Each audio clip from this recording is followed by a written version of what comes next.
हरे कृष्ण. सर्व भक्तांना दंडवत प्रणाम. आज खूप शुभ आपल्याकडे एक संधी आहे.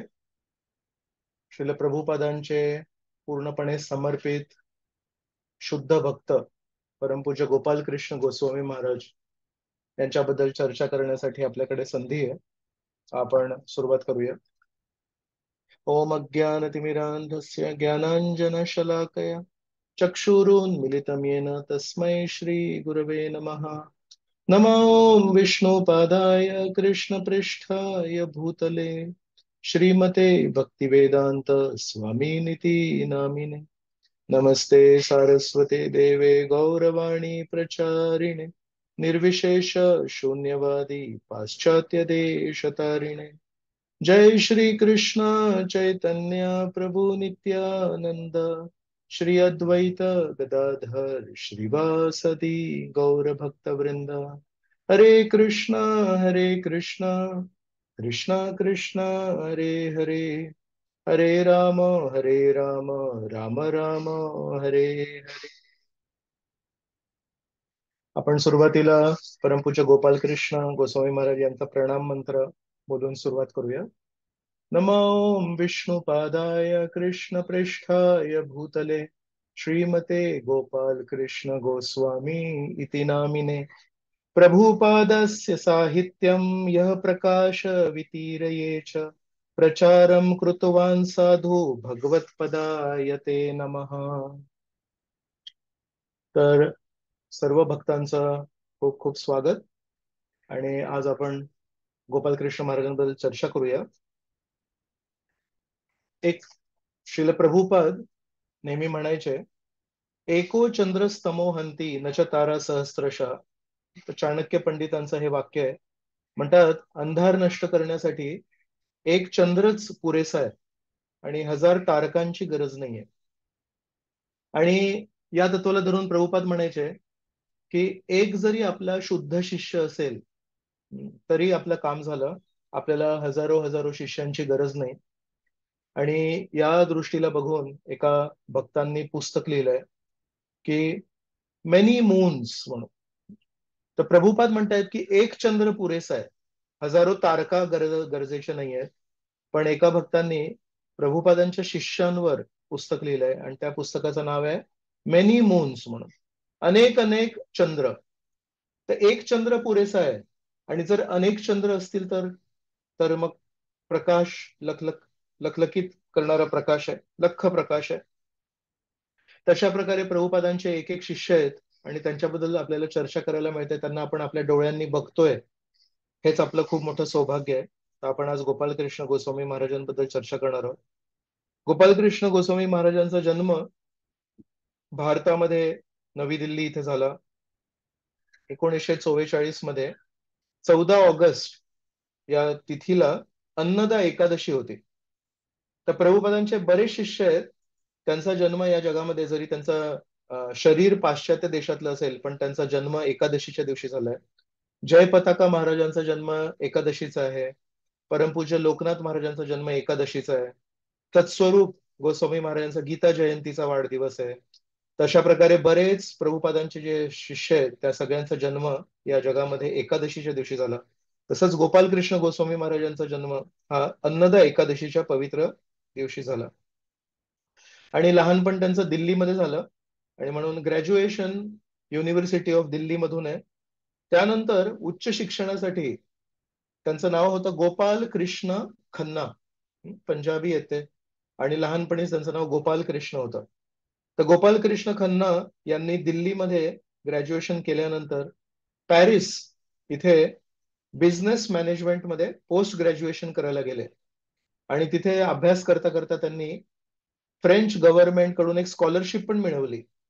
आणि हे करून तिथला एक MBA मिळवून पुढचं पुन्हा एकदा सेकंड MBA, द्वितीय MBA मिळवण्यासाठी महाराज त्यावेळेस कॅनडामध्ये मॉन्ट्रियलमध्ये एक मॅकगिल युनिव्हर्सिटी आहे. तर त्या मॅकगिल युनिव्हर्सिटीमध्ये बिझनेस ऍडमिनिस्ट्रेशन, सो आधी बिझनेस मॅनेजमेंट आणि त्याच्यानंतर बिझनेस ऍडमिनिस्ट्रेशन हे करण्यासाठी मॉन्ट्रियल इथे पण शिकले. तर जेव्हा मॉन्ट्रियलमध्ये होते, कॅनडामध्ये होते, तेव्हा एक त्यांना एक इच्छा होती की धर्म काय आहे हे जाणून घ्यायचं आहे.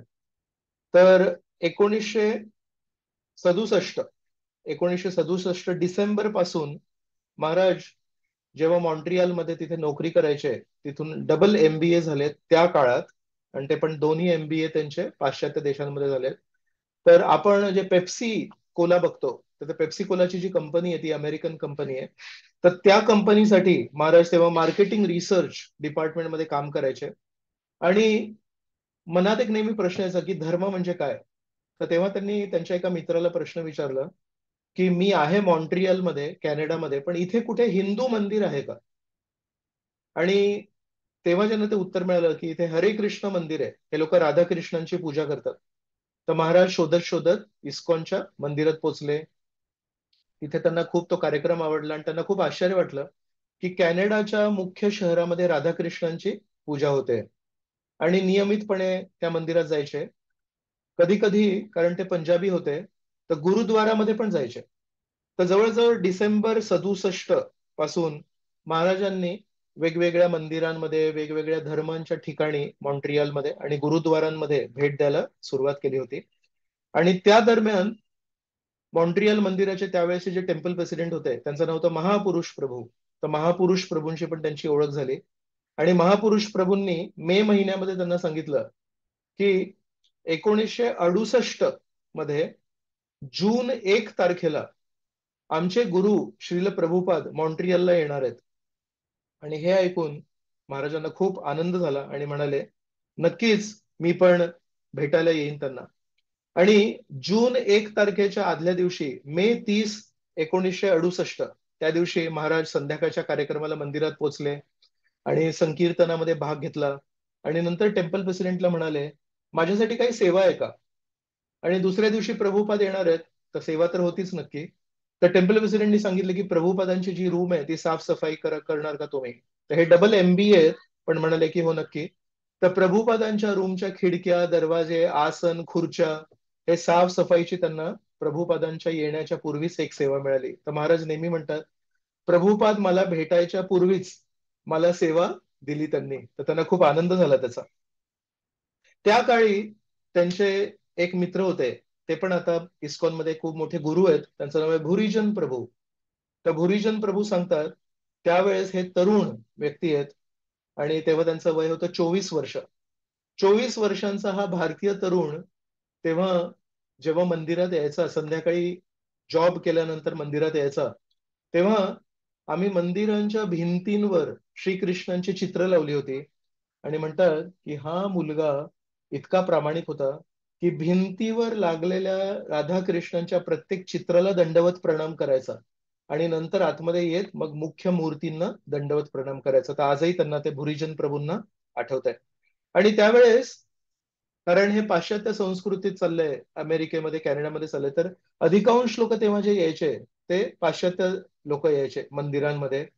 एखाद कोणतरी भारतीय यायचा, कारण भारतीय लोकांना त्यावेळेस तरी असं वाटायचं की आम्हाला श्रीकृष्ण आधीपासून माहिती आहेत, आम्हाला शिकायची काही गरज नाहीये.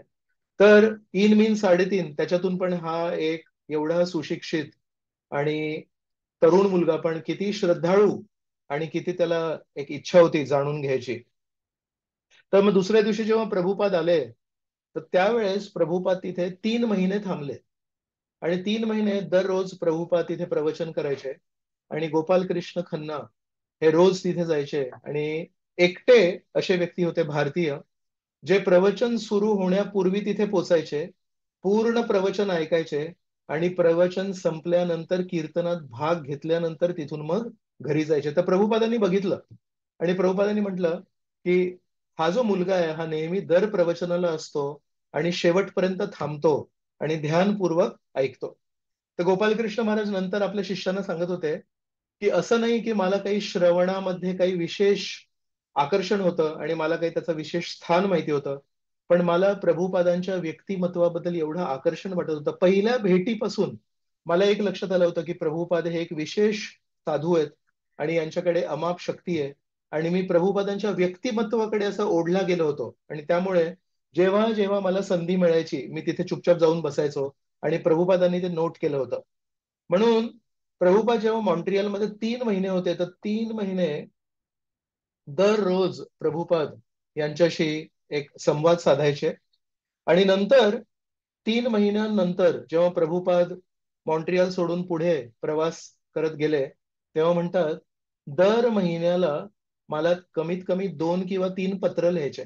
कारण प्रभुपादांच्या मनात ते होतं, हा एवढा सुशिक्षित आहे आणि कॅनडामध्ये आहे, तरी पण हा आपल्या धर्माला विसरला नाहीये. म्हणून प्रभुपाद त्यांना स्वतः दर महिन्याला 2 किंवा 3 पत्र लिहायचे.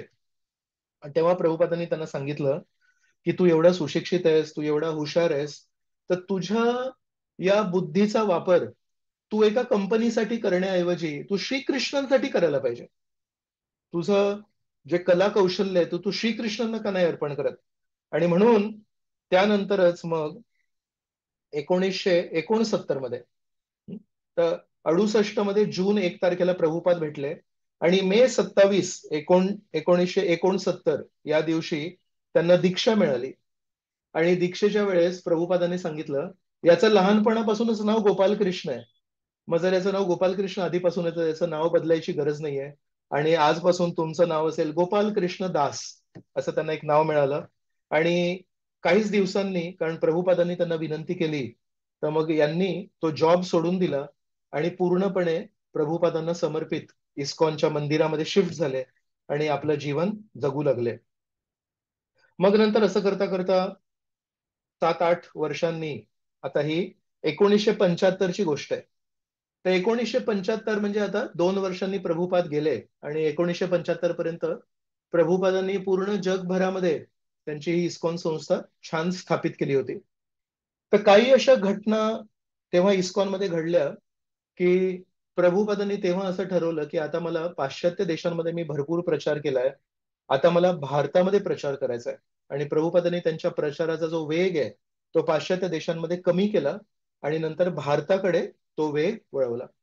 तर तेव्हा मग सुरुवातीच्या दिवसांमध्ये, जसं पाश्चात्य देशांमध्ये जेव्हा 1965 मध्ये जेव्हा प्रभुपाद गेले होते, तेव्हा पाश्चात्य देशांमध्ये जो संघर्ष आला तोच आहे ना, 72, 73, 74 मध्ये भारतामध्ये जेव्हा प्रचार नवीन सुरू झाला, तेव्हा त्यांना तोच संघर्ष प्रभुपादांना दुसऱ्यांदा आला.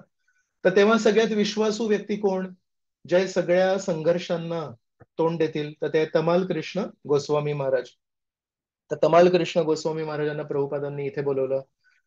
त्यावेळेस, आता तर आपण काय करतो, आपल्याला जे पुस्तकं पाहिजेत गीता, भागवत, सीसी, तर आपण भारतामध्येच आपला बीबीटी आहे, भक्ती वेदांत बुक ट्रस्ट, म्हणजे छपाई त्याची भारतातच होते. पण त्या काळामध्ये भारतामध्ये छपाई नव्हती होत. त्या काळामध्ये छपाई व्हायची जपानमध्ये किंवा लॉस एंजलिसमध्ये. आणि त्यावेळेस इस्कॉनची पुस्तकं म्हणजे सगळी पुस्तकं इम्पोर्टेड, भारतामध्ये एकही पुस्तक नाही. तर तेव्हा बॉम्बेमध्ये बंदर आहे, तर त्या बंदरामध्ये ते पुस्तकं यायची बाहेरच्या देशातून. तर तेव्हा मग बॉम्बेमध्ये एकदा युनियनचा स्ट्राईक झाला होता बंदरात. तर तेव्हा तमाल कृष्ण महाराजांना त्यांनी बोलवलं अमेरिकेहून आणि सांगितलं, की मला माझी पुस्तकं पाहिजेत वितरण करण्यासाठी, माझी पुस्तकं इथे अडकली आहेत म्हणून. तसं तमाल कृष्ण महाराजांनी प्रभुपादांना भरपूर मदत केली. मग असा एक काळ आला, की तमाल कृष्ण महाराजांनी 3-4 वर्ष पूर्वी पाश्चात्य देशांमध्ये पण, आणि 3-4 वर्ष मग भारतामध्ये अनेक अनेक संघर्षांना तोंड दिलं. मायापूरमध्ये प्रभुपादांना मंदिर बांधण्यासाठी जमीन पाहिजे होती. आपण सगळे गौडीय श्री चैतन्य महाप्रभूंच्या मार्गाचं अनुगमन करणार आहे, आणि म्हणून मायापूरमध्ये महाप्रभूंच्या जन्मस्थानी आपलं मंदिर पाहिजे. तर प्रभुपादांना तिथे जमीन पाहिजे होती.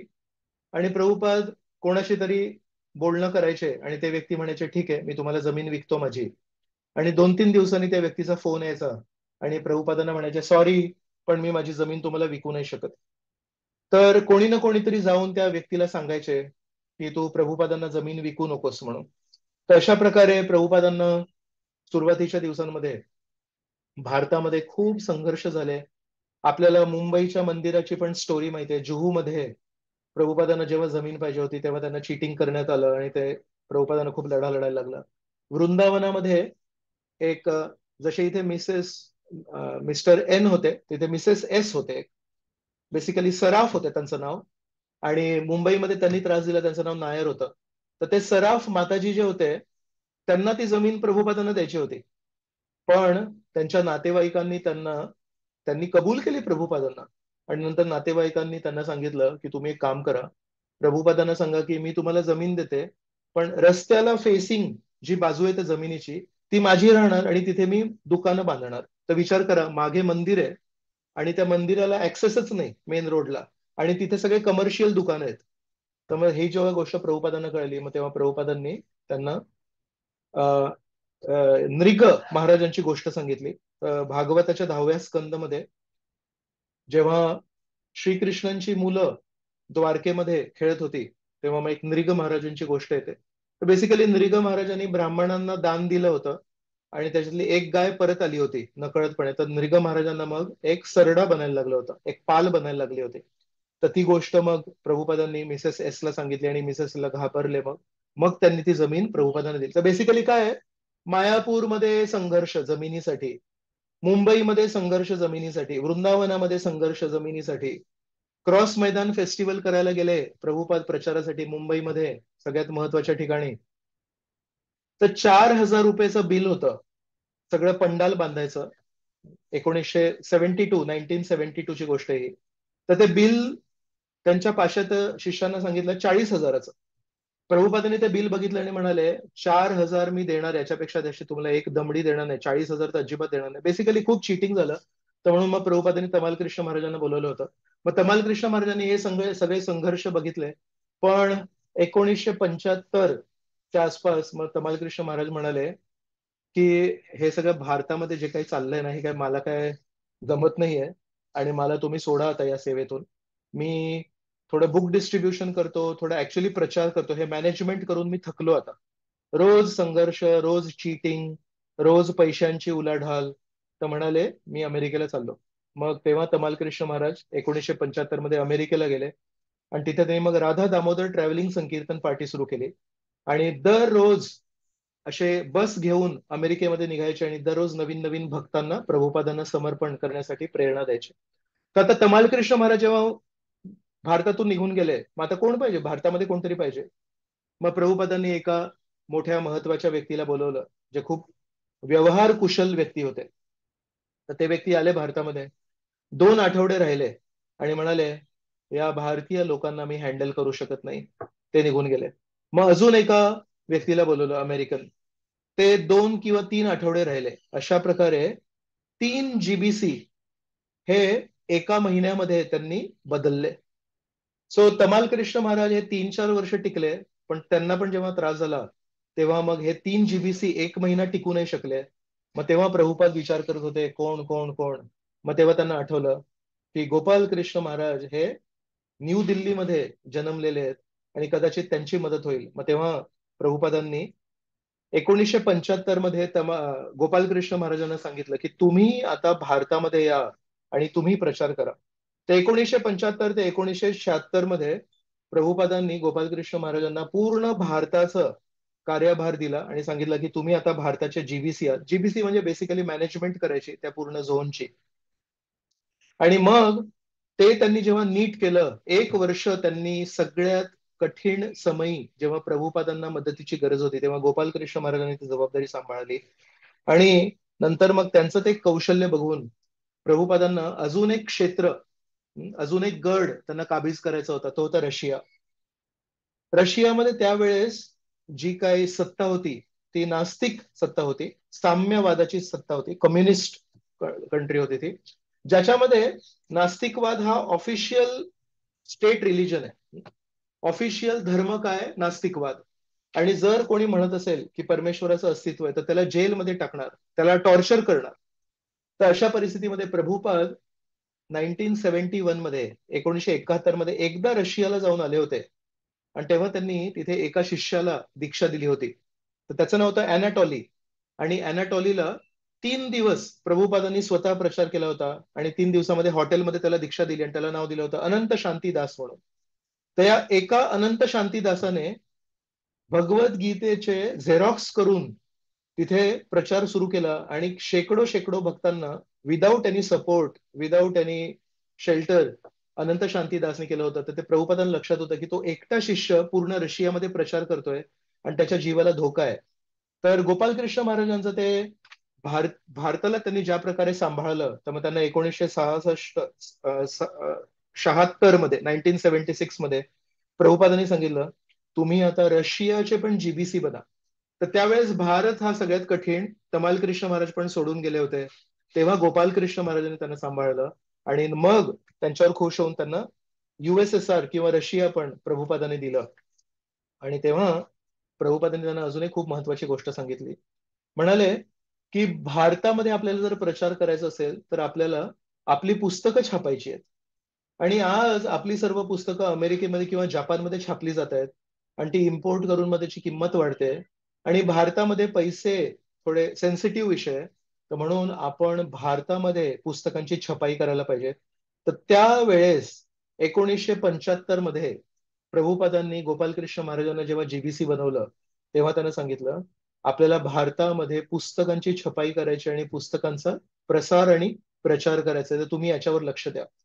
तर 75 मध्ये त्यांना जी शिकवण प्रभुपादांनी दिली ती शिकवण 2024 पर्यंत गोपालकृष्ण महाराजांनी आपल्या हृदयामध्ये ठेवली आणि नेहमी म्हणत, श्रील प्रभुपादांनी मला आज्ञा दिली आहे पुस्तकांचं वितरण व्हायला पाहिजे, पुस्तकांचं वितरण व्हायला पाहिजे. आणि त्यांनी पूर्णपणे स्वतःला पुस्तकांच्या छपाईसाठी आणि वितरणासाठी झोकून दिलं.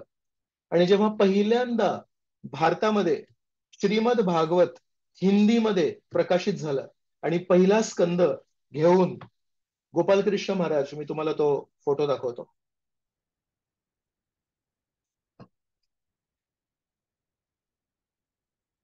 सो हा जो आता फोटो आहे हे यावेळेस गोपालकृष्ण महाराजांना तेव्हा श्रील प्रभुपादांनी सांगितलं होतं, तुम्ही पुस्तकांच्या छपाईवर स्ट्रेस द्या. आणि तेव्हा गोपालकृष्ण महाराज काहीतरी त्यांनी छपाई केली होती आणि तेव्हा ते न्यूज आली होती, तर ते दाखवतायत.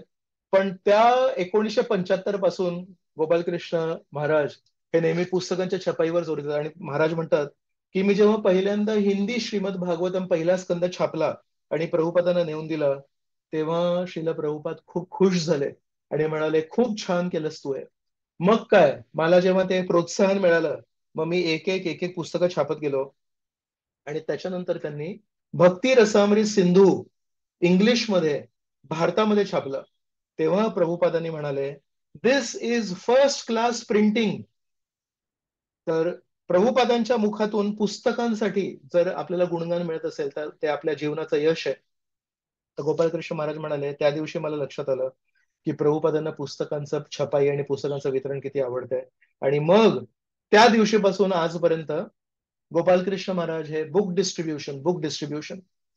एकदा गौरांग प्रभू सांगत होते की गौरांग प्रभू एका संन्यास कमिटीमध्ये आहेत. तर त्या संन्यास कमिटीची एक मीटिंग ठेवायची होती आणि त्यांनी, मला वाटतं ही 2021 ची गोष्ट आहे, 2020 किंवा 2021 ची गोष्ट आहे, तर डिसेंबर महिन्यामध्ये त्यांनी ती मीटिंग ठेवली होती. आणि मग त्यांनी गोपालकृष्ण महाराजांना फोन केला आणि म्हणाले, महाराज या या ठिकाणी आपली मीटिंग ठेवली आहे तर तुम्ही येऊ शकता का. तर तेव्हा गोपालकृष्ण महाराजांनी गौरांग प्रभूंना सांगितलं की तुम्हाला माहिती नाहीये का, गेल्या 50 वर्षांपासून डिसेंबरच्या महिन्यामध्ये मी कुठेही काहीही प्रवास नाही करत. मी केवळ राधा पार्थसारथी मंदिर आहे दिल्लीमध्ये, तिथे बसलेला असतो आणि पुस्तकांचं वितरण किती होत आहे हे बघत असतो. तुम्हाला माहिती नाहीये का, तुम्हाला, मला आश्चर्य वाटतंय की तुम्ही डिसेंबरच्या महिन्यामध्ये पुस्तक वितरण सोडून दुसरी मीटिंग ठेवू कशी शकता. मग तेव्हा गौरांग लक्षात आलं, 50 वर्षांपासून आपल्या गुरु महाराजांनी आपल्याला जी आज्ञा दिली आहे त्या आज्ञेला आपल्या हृदयामध्ये ते ठेवून पुस्तकांचं वितरण. तर आज भारतामध्ये आपण जे चैतन्य चरितामृताची कॅम्पेन लॉन्च करतो गौर पौर्णिमेच्या वेळेस, किंवा डिसेंबर महिन्यामध्ये गीता भागवताची कॅम्पेन लॉन्च करतो, किती सोपं आहे ते. आपण आपली ऑर्डर नोंद करतो बारामतीमध्ये आपले जे पुस्तक वितरण डिपार्टमेंट आहे त्यांच्याशी, आणि ते लोक चौपाटी मंदिराला सांगतात की आम्हाला एवढे संच पाठवा. आणि चौपाटी मंदिर जुहूमध्ये जे गोडाऊन आहे तिथे फोन करून सांगतात की चौपाटी मंदिरला एवढं. हे सगळं सिस्टम सेट आहे, फक्त एक फोन कॉल करायला लागतो.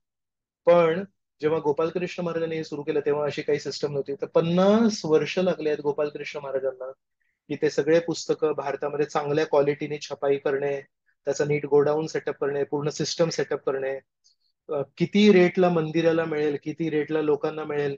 तो रेट जर खूप जास्ती असेल तर जरी आपण भारतामध्ये छपाई करतोय पण लोकांना त्याचा फायदा नाही होणार. तर या सगळ्या गोष्टींना लक्ष देण्यासाठी गोपालकृष्ण महाराजांनी आपल्या आयुष्यातले कमीत कमी 50 वर्ष दिलेत.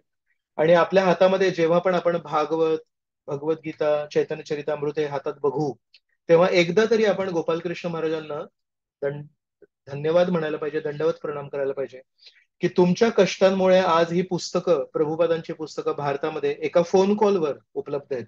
तर अशा प्रकारे गोपालकृष्ण महाराजांनी या क्षेत्रामध्ये खूप मेहनत केली. त्यानंतर 1981 मध्ये त्यांनी संन्यास स्वीकारला, गृहस्थ आश्रम त्यांनी त्यागला आणि 1982 मध्ये एका वर्षांनीच गौर पौर्णिमेच्या दिवशी त्यांना दीक्षा देणारे गुरु म्हणून एक त्यांना सेवा मिळाली.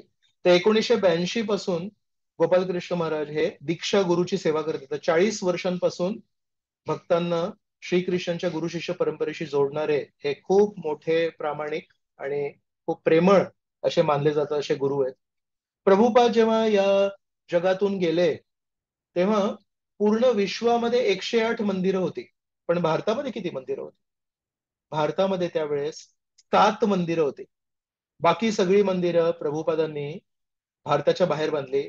आज आपला एक इस्कॉन ब्युरो आहे. ब्युरो म्हणजे भारताची एक मॅनेजमेंट बॉडी आहे.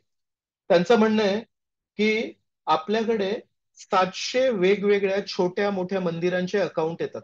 जसं जुहू मंदिर मोठं आहे, पुणे मंदिर मोठं आहे, चौपाटी मंदिर मोठं आहे, आपलं बारामती मंदिर थोडं छोटं मंदिर आहे, कुठे कुठे अजून छोटे मंदिर आहे, जसं नाशिकचं मंदिर आहे ते छोटं, निगडीचं मंदिर मोठं आहे, कुठे कुठे छोटे सेंटर्स आहेत. तर अशा प्रकारे 700 छोटे मोठे सेंटर्स आहेत. तर विचार करा, प्रभुपाद गेले तेव्हा 7 होते आणि 50 वर्षांमध्ये 700 झाले. तर विचार करा या सगळ्या विस्तारामागे किती लोकांचा हात आहे. तर प्रामुख्याने असे म्हणतात की भारतामध्ये उत्तर या क्षेत्रामध्ये गोपाल कृष्ण महाराज गेले 50 वर्षांपासून अथक प्रयत्न करतायत आणि त्याच्याबद्दल आपण अजून पण बोलूया. पूर्व भागामध्ये परमपूज्य जय पताका महाराज आहेत आणि ते मायापूरला बसलेले आहेत आणि तिथे मग पूर्ण संपूर्ण प्रचार करतात. दक्षिण भारतामध्ये जय पताका महाराजांनी भरपूर प्रचार केलाय. मध्यम भागामध्ये परमपूज्य भक्तिचारू महाराज यांनी भरपूर तिथे भारतामध्ये त्यांचं योगदान दिलं. कलकत्त्यामध्येही दिलं, पण प्रामुख्याने उज्जैन, मध्य प्रदेश तिथे दिलं. आणि म्हणतात पश्चिम भागामध्ये परमपूज्य राधानाथ महाराज आणि परमपूज्य लोकनाथ स्वामी महाराज. तर हे असे 5-6 संन्यासी आहेत. त्यांनी गेल्या 50 वर्षांपासून आपला जीव हा भारतामध्ये, भारत क्षेत्रामध्ये ओतला आणि त्यामुळे जिथे प्रभुपाद जेव्हा गेले तेव्हा 7 मंदिरं होते, तिथे आता 700 मंदिरं आहेत.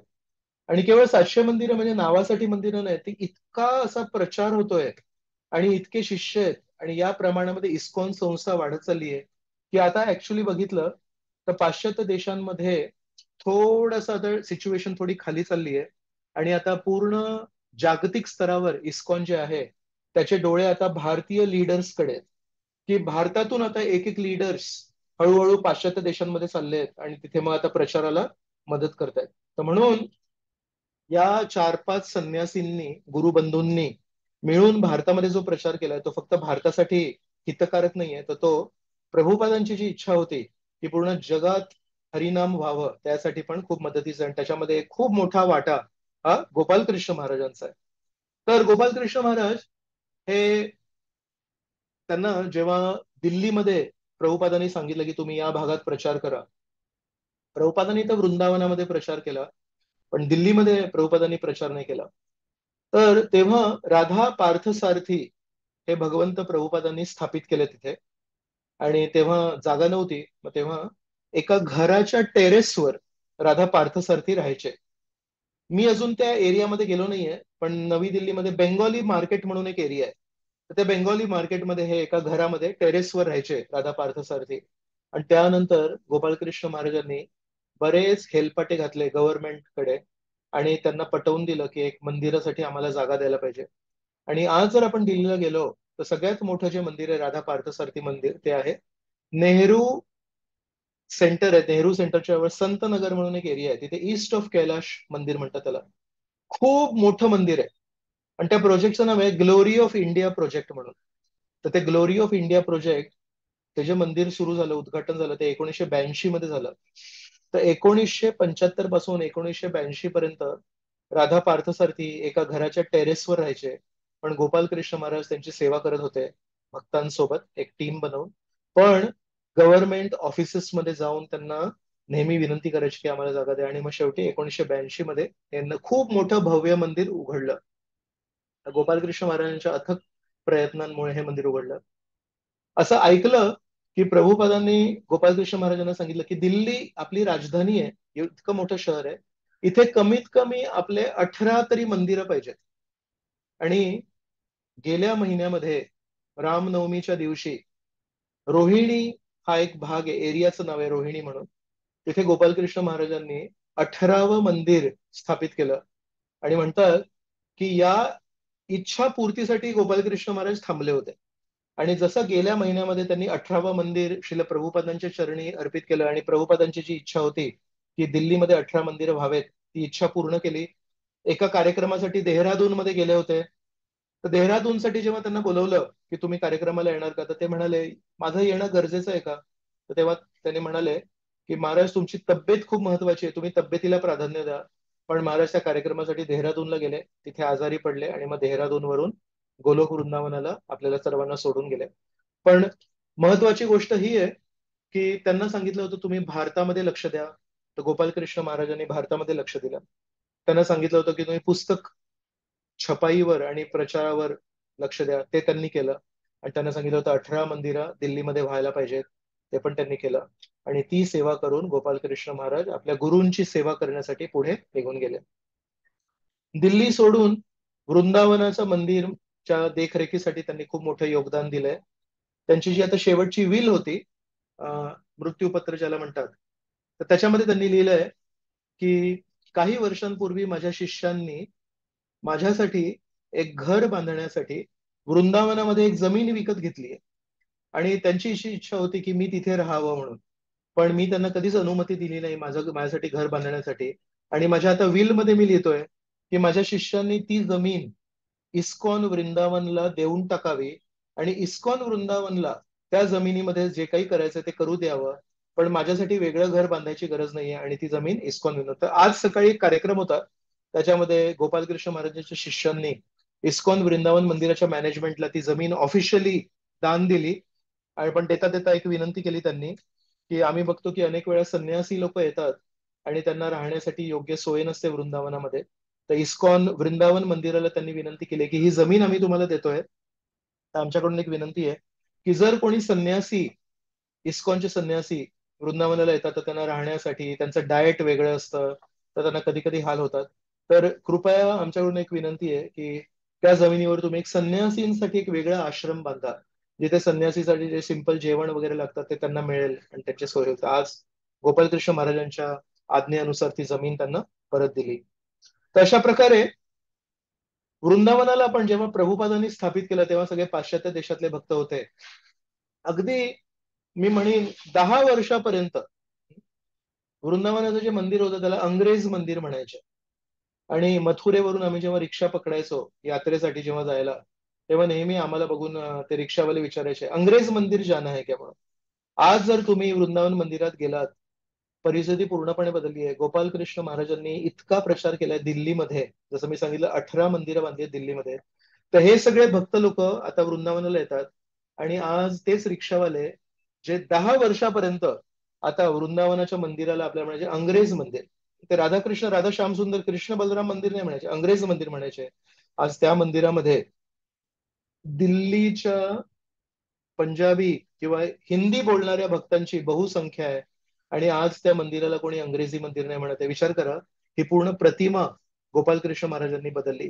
कानपूरमध्ये खूप चांगलं मंदिर बांधलंय. कुरुक्षेत्रामध्ये एक खूप मोठा प्रोजेक्ट त्यांनी सुरू केलाय, तो आता या वर्षी कधीतरी संपेल आणि पुढच्या वर्षी त्याचं उद्घाटन होणार आहे. तर कुरुक्षेत्राला कधी आपण यात्रेमध्ये जाऊ तर त्या मंदिराचा आकार एका रथासारखा आहे. आणि त्याचा जेव्हा प्रवेश करतो तेव्हा असे खूप उंच घोडे आहेत. आणि त्याच्या मंदिराचा जो स्ट्रक्चर आहे त्याच्या बाजूला त्या रथाचे चाक आहेत. तर असे माणसाच्या उंचीपेक्षा उंच असे असे चाक आहेत. तर दुरून बघितलं तर एक खूप मोठा भव्य रथ दिसतो तो. असे खूप मोठे चाक आणि खूप मोठे घोडे वगैरे आहेत. का तर तिथे गीता बोलली होती म्हणून. तर ही पण आयडिया गोपालकृष्ण महाराजांनी दिली की आपलं एक युनिक मंदिर बांधूया आपण एका रथाच्या आकाराचं. तर कधी जाऊ आपण यात्रेला. तसंच अयोध्या मध्ये जे इस्कॉन मंदिर आहे, कानपूर, वृंदावन, दिल्ली, या सगळ्या फरीदाबाद, गाझियाबाद, यमुना नगर आणि द्वारका, हे सगळे वेगवेगळे एरिया आहेत जिथे त्यांनी पंजाबी बाग या सगळ्या एरियांमध्ये गोपालकृष्ण महाराजांनी खूप चांगला प्रचार करून आज इस्कॉनची प्रतिमा तिथे बदलली आहे. तर जेव्हा सुरुवातीच्या दिवसांमध्ये वृंदावन मंदिर उघडलं, पण वृंदावन मंदिर उघडल्यावर तेव्हा तिथे एक भक्त होते प्रसन्नात्मा प्रभू म्हणून. तर हे प्रसन्नात्मा प्रभू गृहस्थ आहेत आणि गोपालकृष्ण महाराज हे तेव्हा संन्यासी होते. तर म्हणतात की मंदिर उघडलं तर आम्ही एकदम चांगलं, आणि 2-3 महिन्यात आम्हाला एक लक्षात आलं की हे मंदिर चालवायला पैसेच नाहीत आमच्याकडे. आणि मंदिर प्रभुपादांनी गोपालकृष्ण महाराजांना सांगितलं होतं तू मदत करतो. गोपालकृष्ण महाराज म्हणाले मला, आपण एक काम करूया, आपण वृंदावनामध्ये नाही राहायचं.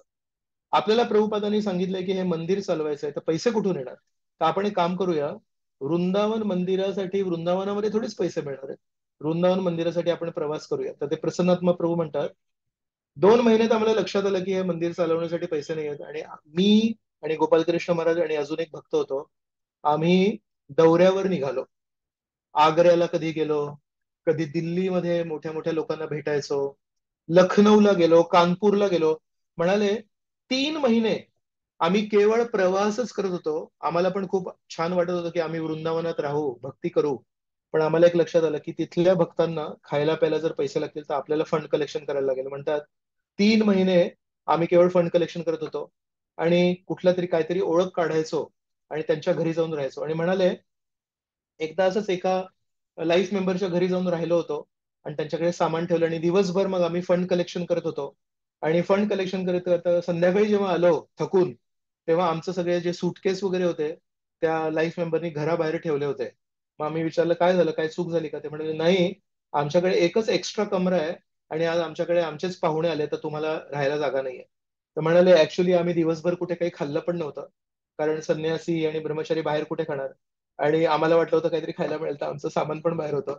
मग त्या दिवशी म्हणाले आम्ही उपवास केला आणि गोपालकृष्ण महाराज पण उपवास केला आणि कुठेतरी दुसरी जागा शोधून आली.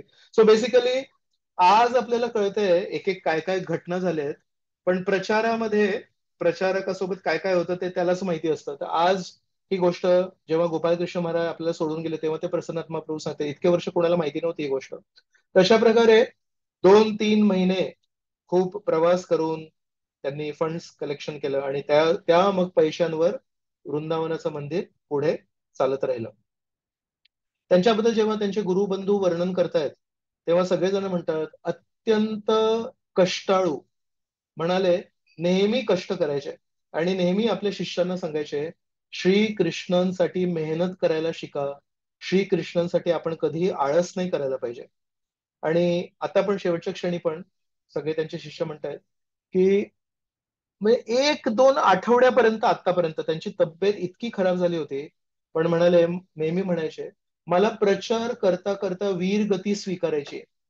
तर प्रभुपाद पण त्यांच्या जीवनामध्ये म्हणायचे की मला जर हे जग सोडायचं असेल तर मला प्रचार करता करता सोडायचंय, मला हॉस्पिटलमध्ये पडल्या पडल्या नाही सोडायचंय. तसंच गोपालकृष्ण महाराजांचा पण तोच मूड होता की मला प्रचार करता करता हे जग सोडायचं, आणि तसंच कार्यक्रम करायसाठी देहरादूनला गेले होते आणि तिथून मग आपल्याला सोडून गेले.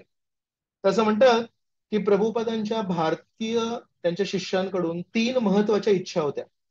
एक होतं की भारतीयांना मंदिरांप्रती आकर्षण आहे. भारतीय लोकांना जर आपण सेंटरमध्ये बोलवलं तर एक थोडंसं त्यांना एक मानसिक संघर्ष होतो की इथे भगवंतांची मूर्ती दिसत नाही तर मग इथे कसं करायचं.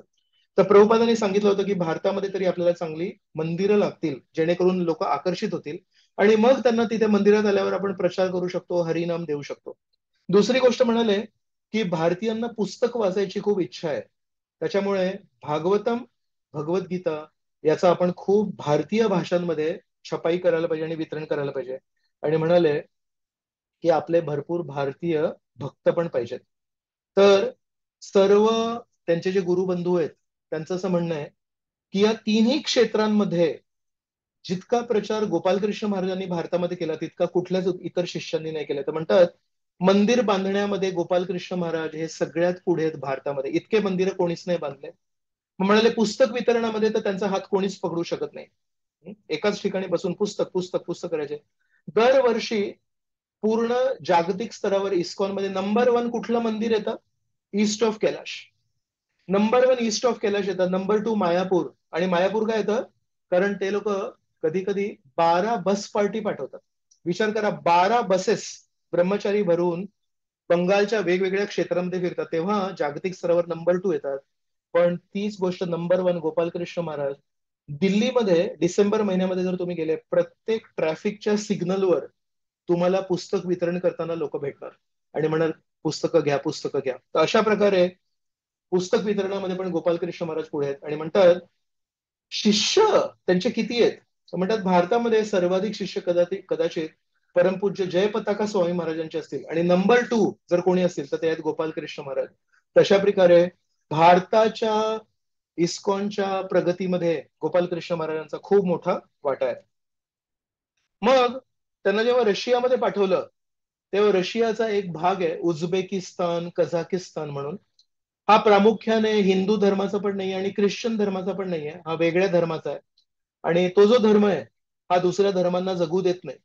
तर त्या भागामध्ये जेव्हा गोपालकृष्ण महाराज प्रचारला जात होते, तेव्हा कसे तरी तिथे अडचणींना सामोरे जाऊन प्रचार करत होते, आणि तिथे सेंटर बांधायला पैसे कुठून येणार.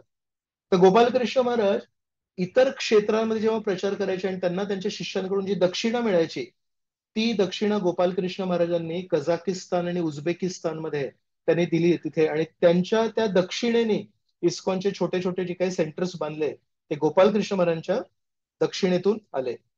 आणि तिथे बाकीचे नंतर प्रभुपादांचे शिष्य प्रचार करतायत, तर त्यांचं असं म्हणणं आहे की गोपालकृष्ण महाराजांनी सुरुवातीला जो प्रचार केला आणि जो पाया बनवला आणि जे काही शिष्य त्यांनी तिथे प्रचार करून तयार केले, तेच नंतर कझाकिस्तान आणि उझबेकिस्तानच्या प्रचारामध्ये महत्वाचे ठरले. पण म्हणतात त्यांच्यासोबत जेव्हा आम्ही देवाणघेवाण करायचो, तेव्हा म्हणाले एकदा पण कधी आम्हाला असं वाटलं नाही की त्यांनी आमच्याशी काही भेदभाव केला.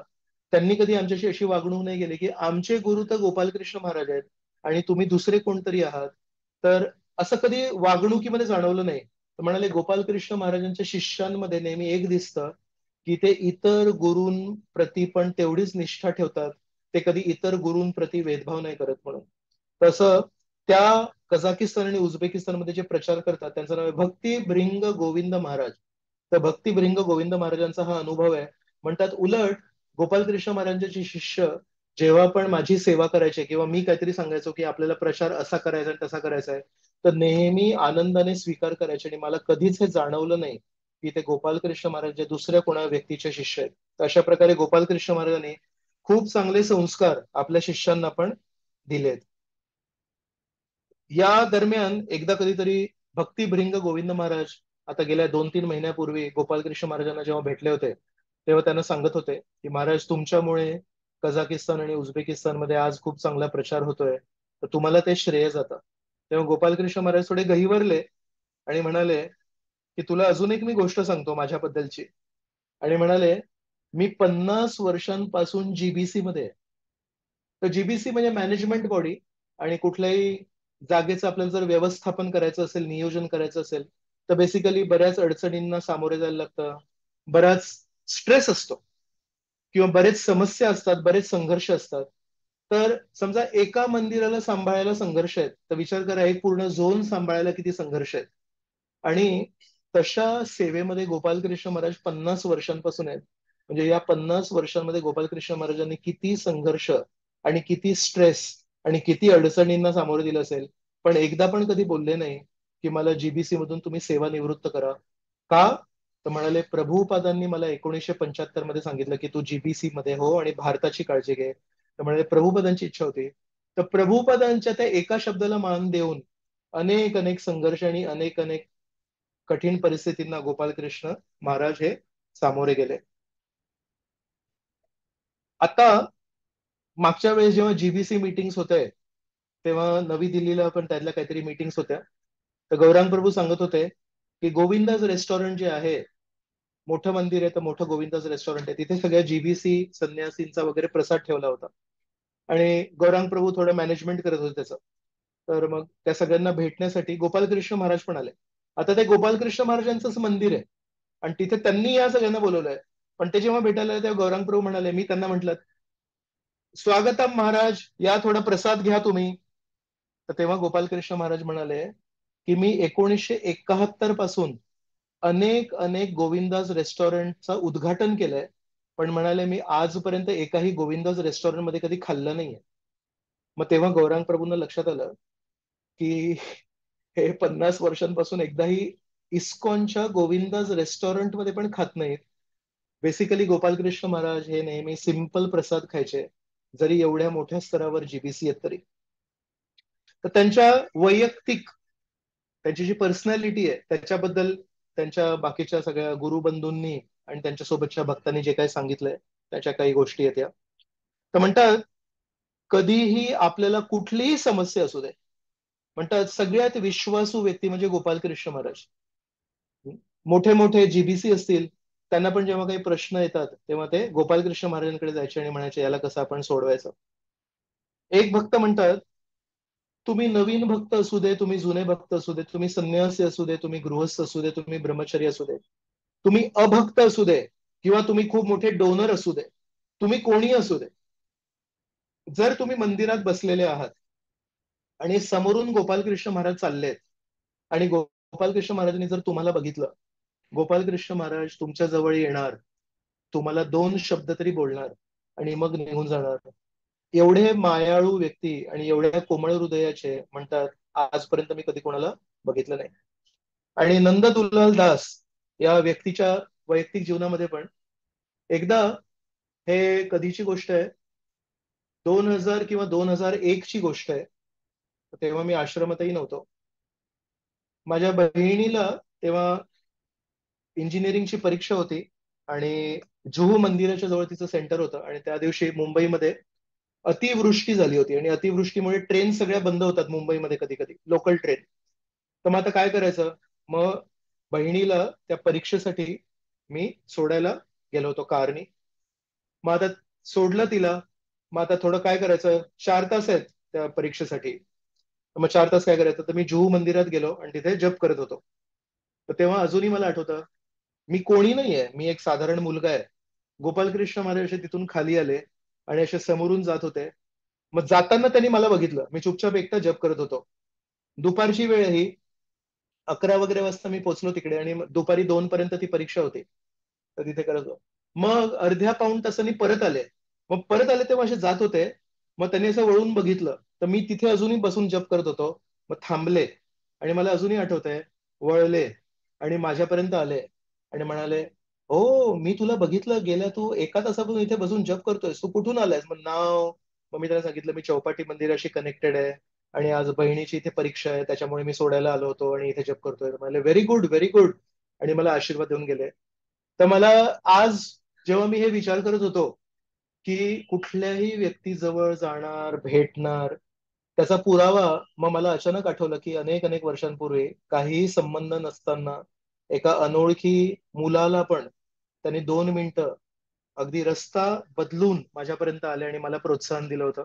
अशा प्रकारे सगळ्या भक्तांचं असं म्हणणं आहे की कोणीही जवळ गेलं तर कधीही ते नाही नाही म्हणणार. आणि आता जेव्हा देहरादूनला आपल्याला सोडून गेले तर तिकडे जे टेम्पल प्रेसिडेंट आहेत ते म्हणतात की अगदी शेवटच्या दिवशी पण पूर्णपणे थकलेले होते, त्यांना चालता येत नव्हतं. आणि जेव्हा असे मंदिरातून त्या कार्यक्रमातून बाहेर निघाले आणि आपल्या रूमवर जात होते, तेव्हा एक अनोळखी म्हातारे व्यक्ती आले आणि ते म्हणाले, महाराज मला तुमच्याशी भेटायचंय. आणि महाराज त्यांच्याकडे बघितलं आणि म्हणाले ठीक आहे माझ्या रूमवर चला म्हणून. आणि सोबत स्वतःच्या रूमवर घेऊन गेले आणि त्यांनी 10 मिनिटं का होईना पण वेळ दिला. तर अशा प्रकारे अत्यंत प्रेमळ आणि नेहमी सगळ्यांसाठी वेळ काढणारे हे गोपालकृष्ण महाराज. इस्कॉनमध्ये जेव्हा प्रभुपाद होते तेव्हा मॅनेजमेंट खूप सोपी होती. प्रभुपादांना जाऊन विचारायचं, प्रभुपाद जे म्हणतील ते करायचं. मग प्रभुपाद जेव्हा निघून गेले त्याच्यानंतर बरेच संघर्ष झाले. तर प्रभुपादांच्या नंतर एक संन्यासी होते जे सगळ्यात टॉपमोस्ट होते. म्हणजे बाकी सगळे संन्यासी तर होतेच, पण हे जे संन्यासी होते ते सगळ्यात टॉप लेवलचे होते. तर हे संन्यासी जेव्हा मुंबईला यायचे अमेरिकेहून, तेव्हा विमानाने यायचे आणि मुंबईला एअरपोर्टला जेव्हा उतरायचे तेव्हा आता चौपाटी मंदिर नव्हतं, तेव्हा जुहू मंदिर होतं. तर जुहू मंदिराला एअरपोर्ट वरून जुहू मंदिराला जायला अर्धा तास लागतो कारनी. त्यावेळेस मुंबई एअरपोर्टला एक हत्ती जायचा आणि त्या हत्तीवर ते संन्यासी बसायचे बॉम्बे एअरपोर्टला. आणि त्या हत्तीवर बसून जुहूला यायचे. तर हे तुम्हाला का सांगतोय? रुबाब बेसिकली. तर प्रभुपादांनी कधी असं सगळं केलं नाही, पण प्रभुपादांनंतर हे जे एक शिष्य होते जे सगळ्यात वर होते, बेसिकली प्रभुपादांनंतर तेवढा मान सन्मान जर कोणाला मिळाला असेल तर तो त्यांना मिळाला असेल. तर अगदी रुबाब, आणि पूर्ण रस्त्यावर तो हत्ती चालतोय तिथे फुलाच्या पाकळ्या, तर सगळे शिष्य कीर्तन करतायत आणि ते पाकळ्या टाकतात, त्याच्यावर तो हत्ती जाणार आणि मग ते जुहू मंदिरात उतरणार. तर अशा प्रकारे हे संन्यासी होते. तर त्यांनी एकदा गोपालकृष्ण महाराजांबद्दल एक वक्तव्य केलं होतं. तर म्हणाले, इंग्लिशमध्ये काय म्हणाले ते सांगतो आणि त्याच्यानंतर मग मी मराठीमध्ये पण भाषांतर करेन. म्हणाले, I am a very aggressive person and Gopal Krishna is a very passive person आणि that's why I always lose and he always wins. तर त्यांनी म्हटले की मी नेहमी अग्रेसिव्ह आहे, म्हणजे मी नेहमी पुढे जाणार, मी असं करणार तसं करणार, आणि गोपालकृष्ण महाराज हे नेहमी मागे राहतात, नेहमी पाठीमागे राहतात, नेहमी असं पुढे नाही जात. म्हणतात, कदाचित म्हणून मी प्रत्येक वेळेस हरतो आणि गोपालकृष्ण महाराज प्रत्येक वेळेस जिंकतात. तर असं त्यांचं नेहमी पाठीमागे राहायचं, नम्र राहायचं. पण त्याच्यामुळे त्या संन्यासीचं असं म्हणणं आहे की म्हणून मी नेहमी हरत आलो आणि गोपालकृष्ण महाराज नेहमी जिंकत आले. तमाल कृष्ण महाराज पण एक खूप मोठे पॉवरफुल संन्यासी होते, त्यांचा पण एक खूप मोठा रुबाब होता त्यावेळेस. तमाल कृष्ण महाराज म्हणाले, मी गोपालकृष्ण महाराजांबद्दल नेहमी बघितलंय, ते नेहमी माघार घेतात, आणि माघार घेतात म्हणून त्यांना जे काही हवं असतं ते बरोबर मिळवून राहतात. तर हे दोन वाक्य आपल्या बुद्धीमध्ये बसणारे नाहीये, पण कृष्णांना प्रसन्न करण्यासाठी म्हणतात की गोपालकृष्ण महाराज हे योग्य नेहमी ते माघार घेतात आणि नेहमी पॅसिव्ह असतात म्हणून. आणि एक देवकी नंदन प्रभू म्हणून आहेत, जे त्यांच्यासोबत त्यांनी अनेक अनेक वर्ष सेवा केली आहे. तर ते म्हणतात, 1979 मध्ये जुहू मंदिरामध्ये मी आणि गोपालकृष्ण महाराज प्रसाद घ्यायला जात होतो. तर मंदिरातून प्रसाद घ्यायला जाताना 5 मिनिटं लागतात. तर तेव्हा पाश्चात्य देशातले एक प्रभुपादांचे खूप वरिष्ठ शिष्य होते, ते आले आणि त्यांनी कदाचित गोपालकृष्ण महाराजांबद्दल काहीतरी ऐकलं असेल, मनात काहीतरी धारणा असतील. तर त्यांनी येऊन गोपालकृष्ण महाराजांना या प्रभूजींच्या समक्ष गालावर एक थापड मारली. आणि हे प्रभूजी म्हणतायत, मला ते लक्षातच नाही आलं की काय चाललंय, असे समोरून आले आणि एका संन्यासींना त्यांनी गालावर एक मारले आणि तिथून निघून गेले. आणि मी गोपालकृष्ण महाराजांकडे बघत बसलो आणि म्हणतात, गोपालकृष्ण महाराजांनी काहीही प्रत्युत्तर नाही दिलं. आणि आम्ही दोघं चालत राहिलो, प्रसादम हॉलमध्ये गेलो, आम्ही प्रसादम घेतला आणि प्रसादम घेऊन गोपालकृष्ण महाराज त्यांची जी काही सेवा होती ती करायला गेले. म्हणाले, कधी एका शब्दाने पण त्यांनी नाही म्हटलं की त्या माझ्या गुरुबंधूंनी मला कानाखाली का मारली म्हणून. तर अशा प्रकारे यांचं पण असं म्हणणं आहे की गोपालकृष्ण महाराज हे नेहमी पॅसिव्ह राहायचे आणि नेहमी माघार घ्यायचे म्हणून. श्रील प्रभुपादांनी गोपालकृष्ण महाराजांना वैयक्तिक एकदा एक गोष्ट सांगितली. म्हणाले, माझे अधिकांश शिष्य हे पाश्चात्य देशातले आहेत, आणि म्हणाले खूप उत्साही आहेत हे पाश्चात्य देशातले भक्त. पण पाश्चात्य देशातल्या भक्तांना एक आजार असतो, चेंज. चेंज म्हणजे बदल. नेहमी ना त्यांना एका ठिकाणी एक गोष्ट करण्यामध्ये जरा कठीण जातं. त्यांना नेहमी वाटतं आपण काहीतरी बदल घडवूया. तर म्हणतात, बघा माझ्या पाश्चात्य देशातल्या शिष्यांना बघा, नेहमी मला येऊन विचारणार, प्रभुपाद मी हा जॉब करत होतो तो जॉब चेंज करू का? मी या मंदिरामध्ये सेवा करत होतो, मी त्या मंदिरामध्ये सेवा करू का? कधी म्हणतात की मला या पत्नीसोबत जमत नाही तर मी पत्नी दुसरी करू का? माझं घर बदलू का? तर प्रभुपादांनी गोपालकृष्ण महाराजांना सांगितलं, माझे पाश्चात्य शिष्य खूप चांगले आहेत, उत्साही आहेत, पण त्यांना नेहमी ना बदल करायचा असतो. तर मला तुझ्याकडून काय अपेक्षा आहे माहितीये, तू स्थिर राहा, तू एकाच ठिकाणी राहा, तू स्थिर राहा. आणि म्हणाले, तू कृपया माझ्या इस्कॉनला पुढे घेऊन जा. तर म्हणून गोपालकृष्ण महाराजांनी हे वाक्य अगदी हृदयामध्ये कोरले आणि एकाच ठिकाणी राहिले. दिल्ली, उत्तर भारतामध्ये राहिले 50 वर्ष, आणि मग इस्कॉनची त्यांनी प्रगती केली. तर असं प्रभुपादांचा पण त्यांच्यावर खूप विश्वास आहे. आज जेव्हा इस्कॉन संस्थेला कोणी देणगी देतात, तेव्हा त्यांना एटीजी सर्टिफिकेट मिळतं. तर ते एटीजी सर्टिफिकेट काय आपोआप नाही मिळालं. त्याच्यासाठी परमपूज्य जयपताका महाराज आणि परमपूज्य गोपालकृष्ण महाराज यांनी गव्हर्नमेंट ऑफ इंडिया यांच्याशी खूप बोलणी केली, त्यांना पटवून दिलं की आम्हाला जे काही देतात ते आम्ही समाज कल्याणासाठी वापरतो, आम्ही प्रसाद वाटप करतो वगैरे. जर आपल्याला एटीजी सर्टिफिकेट नसतं तर इस्कॉन संस्थेला कदाचित ती फॅसिलिटी नसती, आपल्याला देणगीदार तेवढे मिळाले नसते नक्कीच. आज जेव्हा आपण एटीजी सर्टिफिकेट देतो तेव्हा लोकांना वाटतं की चला आपल्याला पण काहीतरी इन्कम टॅक्स मध्ये फायदा मिळतो. पण याच्यासाठी गोपाल कृष्ण महाराजांचा खूप मोठा हात आहे. एक दयाराम प्रभू आहेत. दयाराम प्रभू इस्कॉनवर जेव्हा कोणी कायद्याच्या दृष्टीने हल्ला करतात, लिगल अटॅक करतात, म्हणजे इस्कॉनची कधी काही प्रॉपर्टी असेल तर ती प्रॉपर्टी हडप करण्याचा प्रयत्न करतात, असं वगैरे भरपूर चालू असतं जगामध्ये. सगळेजण काही असे जप करायला येत नाहीत इस्कॉन संस्थेत. ते एक दयाराम प्रभू म्हणून आहेत, ते इस्कॉनचे लीगल वॉरियर आहेत. ते इस्कॉनवर जर कोणी चुकीचं काही खटला टाकला किंवा कधी काही प्रॉपर्टी हडप करायचा प्रयत्न केला तर दयाराम प्रभू आहेत, ते नेहमी त्याच्या विरोध करतात. तर ते सांगत होते, भारतामध्ये एक खूप महत्वाचं खूप मोठं मंदिर आहे, त्याचं मी नाव नाही घेते कारण मग आपल्या मनामध्ये ते नाव राहतं. तर खूप महत्वाचं आणि खूप मुख्य प्रमुख मंदिर आहे. एकदा त्याच्यावर काही भक्तांनी अटॅक केला. म्हणजे अटॅक केला म्हणजे काय, की ती प्रॉपर्टी आमची आहे आणि हे मंदिर आमचं आहे, या दृष्टीने खूप महत्वाच्या ठिकाणी प्रभुपादांनी ते मंदिर बांधलं. तर करोडोची ती प्रॉपर्टी होती, तर ती घेण्याचा त्यांनी प्रयत्न केला. मग इस्कॉननी त्यांना सांगितलं की तुम्ही असं करू नका वगैरे, पण ते म्हणाले की नाही. त्यांना पैशांचा लोभ झाला, तर खोटे कागदपत्र वगैरे करून मंदिरं घेण्यासाठी त्यांनी प्रयत्न केला. तर तेव्हा हे दयाराम प्रभू होते, ते म्हणत होते तुम्ही काय काळजी करू नका, मी बघतो यांनी काय खोटे कागदपत्र तयार केलेत, आपण कोर्टात जाऊया. तेव्हा गोपालकृष्ण महाराज, त्यांचं ते क्षेत्र नव्हतं. जसं मी या आजच्या प्रवचनामध्ये वारंवार सांगितलं की गोपालकृष्ण महाराजांचं क्षेत्र आहे उत्तर भारतात. पण गोपालकृष्ण महाराजांना वाटलं प्रभुपादांचं हे मुख्य मंदिर आहे आणि हे जर कोणी हडप करताय तर हे चुकीचं आहे म्हणून. तर गोपालकृष्ण महाराजांचं ते क्षेत्र नसताना गोपालकृष्ण महाराज तिथे आले आणि या दयाराम प्रभूंना म्हणत होते की अरे आपण भांडायला नाही पाहिजे, आपण कोर्ट केस वगैरे नाही करायला पाहिजे, तू मला त्यांच्याकडे घेऊन जा. मग हे म्हणाले अहो ते तुमचं काय ऐकणार नाही, ते विचित्र लोक आहेत. पण म्हणाले नाही नाही मला घेऊन जा. मग त्या लोकांशी गोपालकृष्ण महाराजांनी मीटिंग केली आणि दयाराम प्रभू म्हणतात माझ्या डोळ्यासमोर गोपालकृष्ण महाराज त्या लोकांच्या पाया पडले.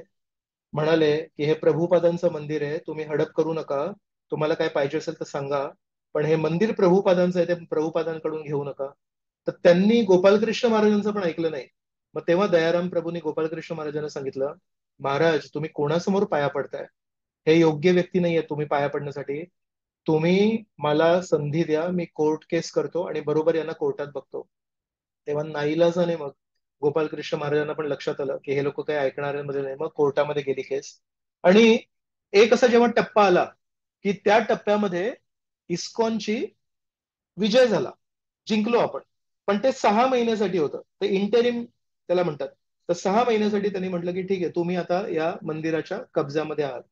तर ही जेव्हा बातमी गोपालकृष्ण महाराजांना कळली तेव्हा गोपालकृष्ण महाराजांनी स्वतःहून दयाराम प्रभूंना परत टेलिग्राम केला आणि म्हणाले मी असं ऐकलं की आपल्याला मंदिर मिळालंय. तर दयाराम प्रभूंनी म्हटलं हो, पण पूर्ण केस नाही जिंकली आपण, आपण काहीच दिवसांसाठी जिंकलोय. म्हणाले नाही नाही पण आपण जिंकलोय, खूप मोठी गोष्ट आहे, मला येऊन भेटायचंय तिथे. तर तेव्हा दयाराम प्रभूंनी त्यांना सांगितलं अजून ती पूर्ण केस संपलेली नाहीये आणि कारण अजूनही केस चालू आहे, तर जीवाला धोका पण होऊ शकतो. कारण तुम्ही खूप मोठे संन्यासी आहात, तर काही होऊ शकतं. गोपालकृष्ण महाराज म्हणाले ते सगळं असू दे पण मला यायचंय. आणि कोणाचंही न ऐकता गोपालकृष्ण महाराज पुन्हा तिथे आले आणि परत दयाराम प्रभूंना म्हणाले ते जे लोक आहेत त्यांना घेऊन ये, मला त्यांच्याशी बोलायचंय. आणि त्या सगळ्या लोकांना परत मीटिंग मध्ये बोलवलं आणि गोपालकृष्ण महाराज म्हणाले बघा तुम्हाला मी म्हंटल होतं आणि आता आम्ही केस जिंकलोय. आता तरी तुम्ही समजून घ्या की ही प्रभुपदांची प्रॉपर्टी प्रभुपदांना मिळायला पाहिजे, आता तरी तुम्ही सोडून द्या. परत त्या लोकांनी जिद्द केली आणि सोडली नाही. मग शेवटी ती केस पुढे गेली आणि परत इस्कॉनची जिंकली आणि आता ते मंदिर इस्कॉनच्या ताब्यात आहे आणि ते सगळे भक्त आता मग इस्कॉनच्या बाहेर निघून गेले, खोटारडे निघाले ते भक्त. तर हे दयाराम प्रभू म्हणतायत की म्हणजे गोपालकृष्ण महाराजांना त्यांच्या क्षेत्रामध्ये काही संघर्ष कमी होते, पण म्हणाले प्रभुपादांची प्रॉपर्टी आहे, प्रभुपदांच्या प्रॉपर्टीवर कोणी चुकीचा डोळा नाही टाकू शकत, या उद्देशाने गोपालकृष्ण महाराज इथे एका अर्थाने जीवाला धोका पत्करून वारंवार त्या ठिकाणी यायचे आणि त्या लोकांशी मीटिंग करायचे. आणि जेव्हा फायनली ती केस झाली तेव्हा म्हणतात त्या इंटरिम पिरियड मध्ये एक यांना इस्कॉनच्या भक्तांना दयाराम प्रभूंना असं एक पाऊल घ्यायला लागलं की जेव्हा काही दिवसांसाठी ते मंदिर दुसऱ्या पार्टीकडे गेलं, तेव्हा यांनी जबरदस्ती त्या मंदिरामध्ये एंट्री केली. तर तेव्हा पोलिसांनी यांना अटक केली, दयाराम प्रभूंना. तर तेव्हा परत गोपालकृष्ण महाराजांनी फोन करून त्यांना विचारलं, अरे तू असे चुकीचे निर्णय का घेतोस? तुला कोणी सांगितलं होतं मंदिरात अशी जबरदस्ती चालली? आता तुला अटक केली, तू जेलमध्ये गेलास. तर तेव्हा मग दयाराम प्रभू म्हणाले, महाराज जर तुम्ही मला काही सेवा दिली आहे तर मला थोडी तुम्हाला मोकळीक पण द्यायला लागेल. जर तुम्ही मला अपेक्षा करताय की मी कोर्ट केस लढायला पाहिजे आणि इस्कॉनची प्रॉपर्टी मिळायला पाहिजे, तर प्रत्येक गोष्ट असं होत नाही. काही काही निर्णय पटकन घ्यायला लागतात. आणि त्या क्षणी प्रत्येक वेळेस तुम्हाला मी फोन करून विचारू नाही शकत, तुम्ही पण बिझी असता.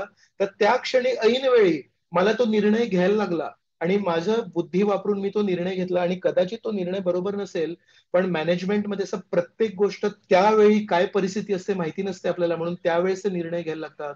तर म्हणून माझ्यावर विश्वास तरी ठेवा. मग गोपालकृष्ण महाराजांना लक्षात आलं, हा विश्वासू व्यक्ती आहे आणि जरी याच्याकडून चूक झाली असेल, पण त्यावेळेस ते तसं करणं गरजेचं होतं. आणि मग गोपालकृष्ण महाराजांनी त्याच्यावर विश्वास ठेवला. आणि दयाराम प्रभू म्हणतात, त्यानंतर त्यांना इतर कुठल्या ठिकाणी जर कायद्याबद्दल त्यांना जर कधी काही संघर्ष आले, तर नेहमी दयाराम प्रभूंना फोन करायचे आणि विचारायचे की अशा परिस्थितीमध्ये आपण काय करायला पाहिजे. तर दयाराम प्रभू म्हणतात की ज्या क्षेत्रामध्ये आपलं काही कॉन्ट्रीब्युशन नाहीये, तिथे पण गोपालकृष्ण महाराजांचं मन होतं की हे प्रभुपादांची प्रॉपर्टी आहे.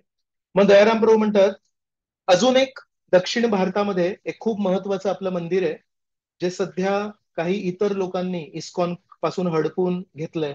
तर त्याची केस पण बऱ्याच वर्षांपासून चालू आहे. तर दयाराम प्रभू ती केस लढतायत. तर दयाराम प्रभू म्हणतात, दर महिन्याला एकदा तरी मला Gopalkrishna Maharaj personal phone call करणार, म्हणणार त्या केसमध्ये आता सध्या काय चालू आहे, आता राईट नाव काय चालू आहे. तर मला नेहमी विचार पडायचा की यांना स्वतःचे संघर्ष काही कमी आहेत का, पण बँगलोरमध्ये, सॉरी, दक्षिण भारताच्या त्या शहरामध्ये त्याचं काय चालू आहे हे नेहमी ते विचारायचे. मग म्हणायचे, अजून एक खूप महत्वाचं मंदिर आहे, त्यामध्ये एकदा काय झालं की मॅनेजमेंट कडून काही निर्णय झाले जे काही भक्तांना आवडले नाही. आणि मग काही भक्तांनी मॅनेजमेंटच्या विरुद्ध बंड पुकारला.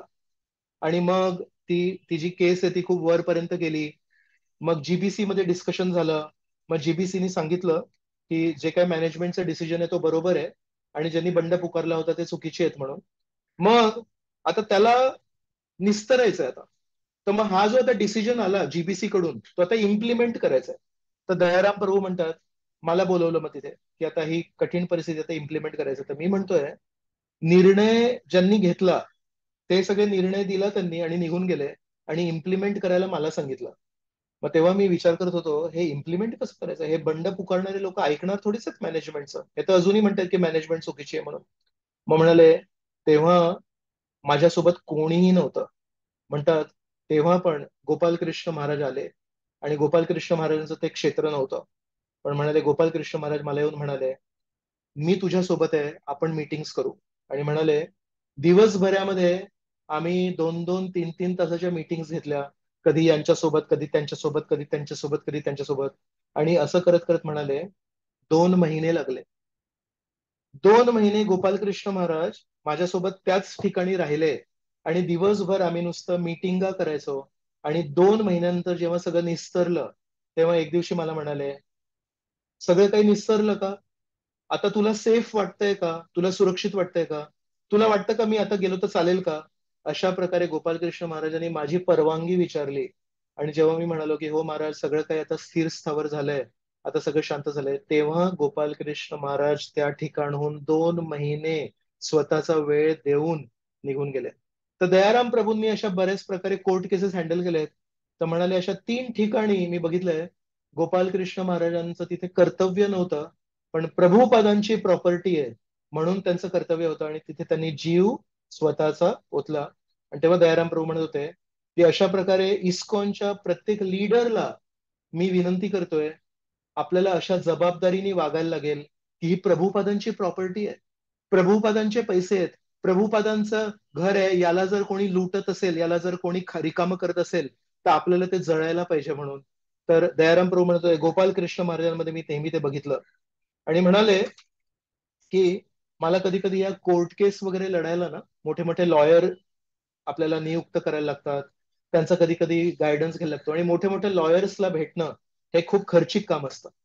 आणि आता मंदिरांमध्ये मूर्तीपूजेला महत्व द्यायचं की लॉयरचा सल्ला घेण्यासाठी पैसे द्यायला महत्व होतं. म्हणाले की मला नेहमी पैशांचा प्रॉब्लेम असायचा कोर्ट केससाठी. तर मला गोपालकृष्ण महाराजांनी सांगितलं होतं, तुला कुठलीही कोर्ट केस लढण्यासाठी जर पैसे कमी पडले तू मला माग.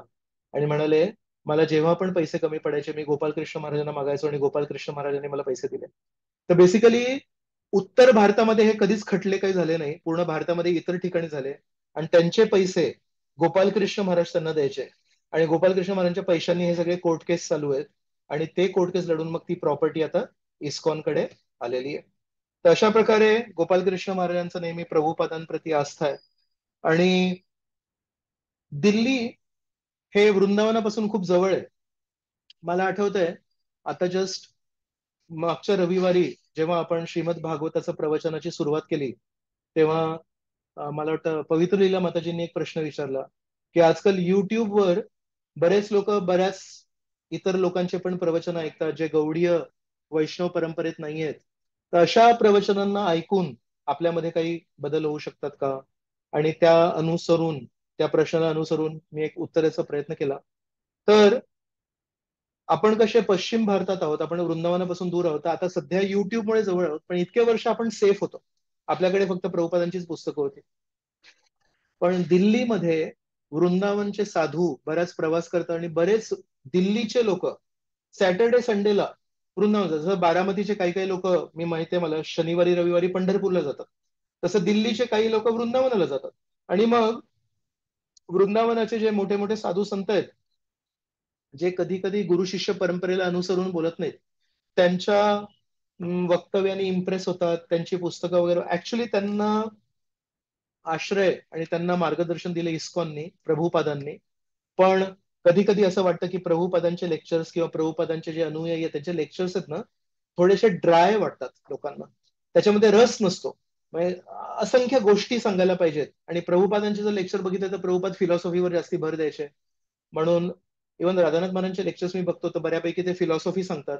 आणि त्या फिलॉसॉफीला समजून घेण्यासाठी स्टोरी सांगतात. सो तर जनरली प्रभुपादांच्या शिष्यांचा पण तो कल आहे. आणि त्याच्यामुळे प्रभुपादांच्या गुरु शिष्य परंपरेला सोडून जे साधू आहेत ते कधी कधी भरपूर गोष्टी, कहाणी, स्टोरीज भरपूर सांगतात, म्हणून आकर्षक वाटतात. पण पूर्ण त्या दिल्ली भागामध्ये आजही इस्कॉन प्रती आस्था आहे. आणि फार कमी लोक आहेत जे पथभ्रष्ट झालेत. ते का? तर गोपाल कृष्ण महाराजांच्या बोलण्यातून प्रभुपादांच्या भक्ती वेदांत तात्पर्य सोडून एकही शब्द कधी बाहेर पडणार नाही. मी तुम्हाला काही फोटो शेअर करीन नंतर. तर गोपालकृष्ण महाराज जेव्हा प्रवास करतायत तेव्हा नेहमी त्यांच्या समोर चैतन्य चरितामृत बघितलंय मी. चैतन्य प्रभुपादांचं चैतन्य चरितामृत वाचतायत.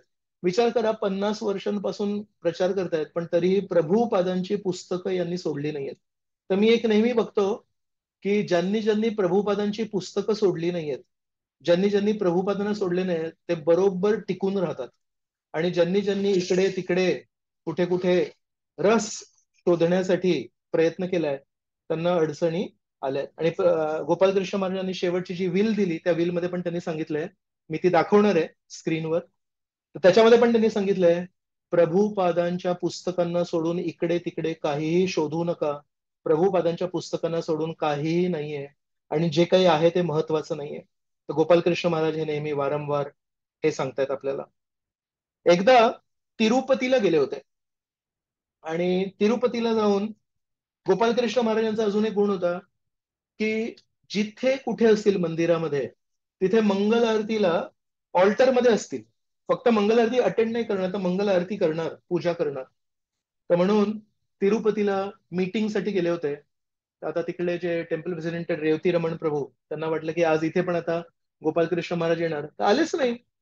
मग म्हणाले दुसऱ्या पुजाऱ्याला सांगितलं तू कर मंगल आरती. म्हणते आज थकले असतील उद्या येतील.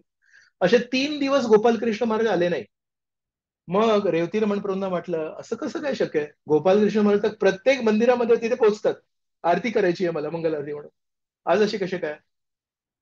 मग संध्याकाळी त्यांना भेटायला गेले रूमवर आणि त्यांना महाप्रसाद वगैरे दिला. आणि मग म्हणाले महाराज, तुम्ही प्रत्येक मंदिरामध्ये मंगल आरतीसाठी पोहोचता आणि तुम्ही इथे कसे काय नाही आले? मग तेव्हा काय म्हणाले गोपालकृष्ण महाराज? म्हणाले तुमच्याकडे ना अष्टसखी आहेत. तर रेवती रमण प्रभूंना काही लक्षात नाही आलं. मग आधी म्हणाले, नाही नाही, काही नाही, काही नाही, काही महत्वाचं नाही. म्हणजे नाही नाही, बरं काहीतरी कारण असेल. तुमचा एवढा मोठा नियम आहे, तो कसं काही तुम्ही भंग केला? नाही नाही नाही, काही नाही, काही नाही नाही, सांगा मला, सांगा. तुमच्याकडे अष्टसखी आहेत. मग म्हणाले, कळलं नाही मला. म्हणाले, नाही, कसं आहे ना, सगळ्या मंदिरामध्ये राधाकृष्ण असतात, तर राधाकृष्णांची पूजा करू शकतो आपण. गौरनिताय असतात, गौरनितायची पूजा करू शकतो. नरसिंहदेव असतात, नरसिंहदेवाची पण पूजा करू शकतो. पण गोपिका आहेत ना, हे खूप शुद्ध भक्त आहेत. आणि गोपिकांची पूजा करायची, गोपिकांच्या जवळ जायचं म्हणजे मला भीती वाटते. म्हणून मी तुमच्या मंदिरामध्ये मंगल आरती करायला आलो नाही 3 दिवस. मग तेव्हा रेवती रमण प्रभूंना लक्षात आलं, इथे खाली नरसिंहदेव आहेत, तसं बाकी सगळे पुजारी नरसिंहदेवांना घाबरतात आणि गोपालकृष्ण महाराज गोपिकांना घाबरतात. तर का? तर ते श्रीकृष्णांचे शुद्ध भक्त आहेत, जवळचे भक्त आहेत, म्हणून त्यांना घाबरायला पाहिजे. तर अशा प्रकारे रेवती रमण प्रभू त्यांना म्हणाले की ठीक आहे महाराज. मग नंतर परत त्यांना बोलवलं अर्ध्या तासांनी आणि म्हणाले, नाही पण तू टेम्पल प्रेसिडेंट आहेस आणि तुझ्या मनात असा विचार आला की मी मंगल आरती करायला पाहिजे, तर मी मंगल आरती करतो. मग दुसऱ्या दिवशी आले मंगल आरती करायला. पण तरी पण रेवती रमण प्रभू म्हणतात, जेव्हा आले तेव्हा मला विचारलं, मग ही आरती कशी करायची असते? आधी कोणाला आरती करायची असते? म्हणतात, हे गुरु आहेत, हे संन्यासी आहेत, यांनी ऑर्डर द्यायला पाहिजे. तर मला नाही नाही, हे गोपिका आहेत इथे, गोपिकांना आपण सांभाळून करायला पाहिजे. मग म्हटलं, आता मी काय करू? मग आमच्या हेड पुजारीला बोलवलं आणि हेड पुजारीला सांगितलं, सांग बाबा तू कसं. मग म्हणाले, तू थांब इकडे माझ्याजवळ. आणि प्रत्येक वेळेस मग रेवती रमण प्रभूंना विचारायचे की आता कसं करायचं, आता कसं, असं घाबरत घाबरत त्यांनी गोपिकांची पूजा केली. मग रेवती रमण प्रभू म्हणाले, शुद्ध भक्त कशाला घाबरतात आणि आपण कशाला घाबरतो? तर अशा प्रकारे राधा कृष्ण आणि वृंदावनातल्या गोपिका यांचं स्थान ज्यांना माहिती आहे, त्यांना बरोबर माहिती आहे की कोणाला घाबरायचं आणि कोणाला नाही घाबरायचं. तशा प्रकारे गोपालकृष्ण महाराजांनी आपल्याला बऱ्याच गोष्टी शिकवल्यात. तर भुरीजन प्रभू, ज्यांना मी सुरुवातीला उल्लेख केला, आणि भुरीजन प्रभू हे त्यांच्यासोबत ते मॉन्ट्रियलला तरुणपणी होते. आणि मग भुरीजन प्रभूंनी सांगितलं होतं की तरुणपणी पण हा भिंतीवर अशा सगळ्या चित्रांना दंडवत प्रणाम करायचा. तर ते म्हणतात, आता गेल्या वर्षी मी त्यांना भेटलो होतो. आता भुरीजन प्रभू हे ऑस्ट्रेलियाला आहेत आणि त्यांनी तिथून व्हिडिओ रेकॉर्डिंग पाठवली. तर त्याच्यामध्ये ते म्हणतात, सॉरी मी येऊ शकत नाही, पण एक मी गोष्ट सांगतो की आता मागच्या वेळेस मी जेव्हा भेटलो होतो, तेव्हा मी गोपालकृष्ण महाराजांना भेटलो होतो आणि मग त्यात त्यांना म्हणत होतो, तुम्हाला आठवत आहे का आपण दोघे तरुण होतो आणि आपण एकाच मंदिरामध्ये सेवा करायचो आणि मी गृहस्थ झालो आणि तुम्ही संन्यासी झाले आणि तुम्ही काय यश गाठले आणि तुम्ही इतके मंदिरं बांधलेत आणि तुमची इतके शिष्य आहेत आणि तुम्ही पुस्तकांचं इथे वितरण केलंय आणि मी काय इतकं केलं नाही. मग म्हणाले, गोपालकृष्ण महाराजांच्या डोळ्यांमध्ये अश्रू आले. आणि मग गोपालकृष्ण महाराज म्हणाले, इंग्लिशमध्ये म्हणाले, actually I become emotional when I realize how merciful Srila Prabhupada has been to मी.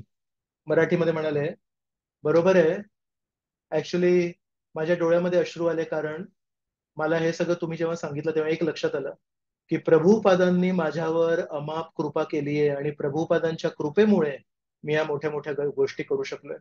तर मग भुरीजन प्रभूंना लक्षात आलं, यांचं मन प्रभुपादांच्या चरणांमध्येच आहे, बाकी सगळं यश त्यांना काही स्पर्श नाही केलंय. तर एक ते प्रसन्नात्मा प्रभू आहेत, ते म्हणत होते की आम्ही जेव्हा ते फंड कलेक्शनला जायचो तेव्हा महाराज काही संन्यासी नव्हते, तर आम्ही अशा कुठल्या घरात जायचो, म्हणजे कधी कधी यांचे कुर्ता असं फाटलेला असायचा.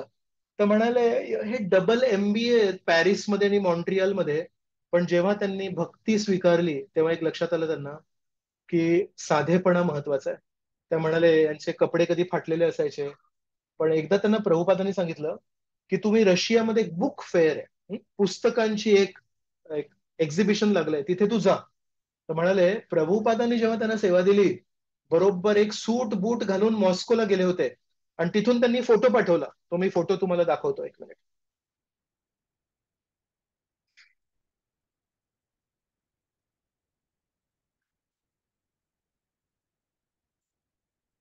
जस्ट एक मिनिट.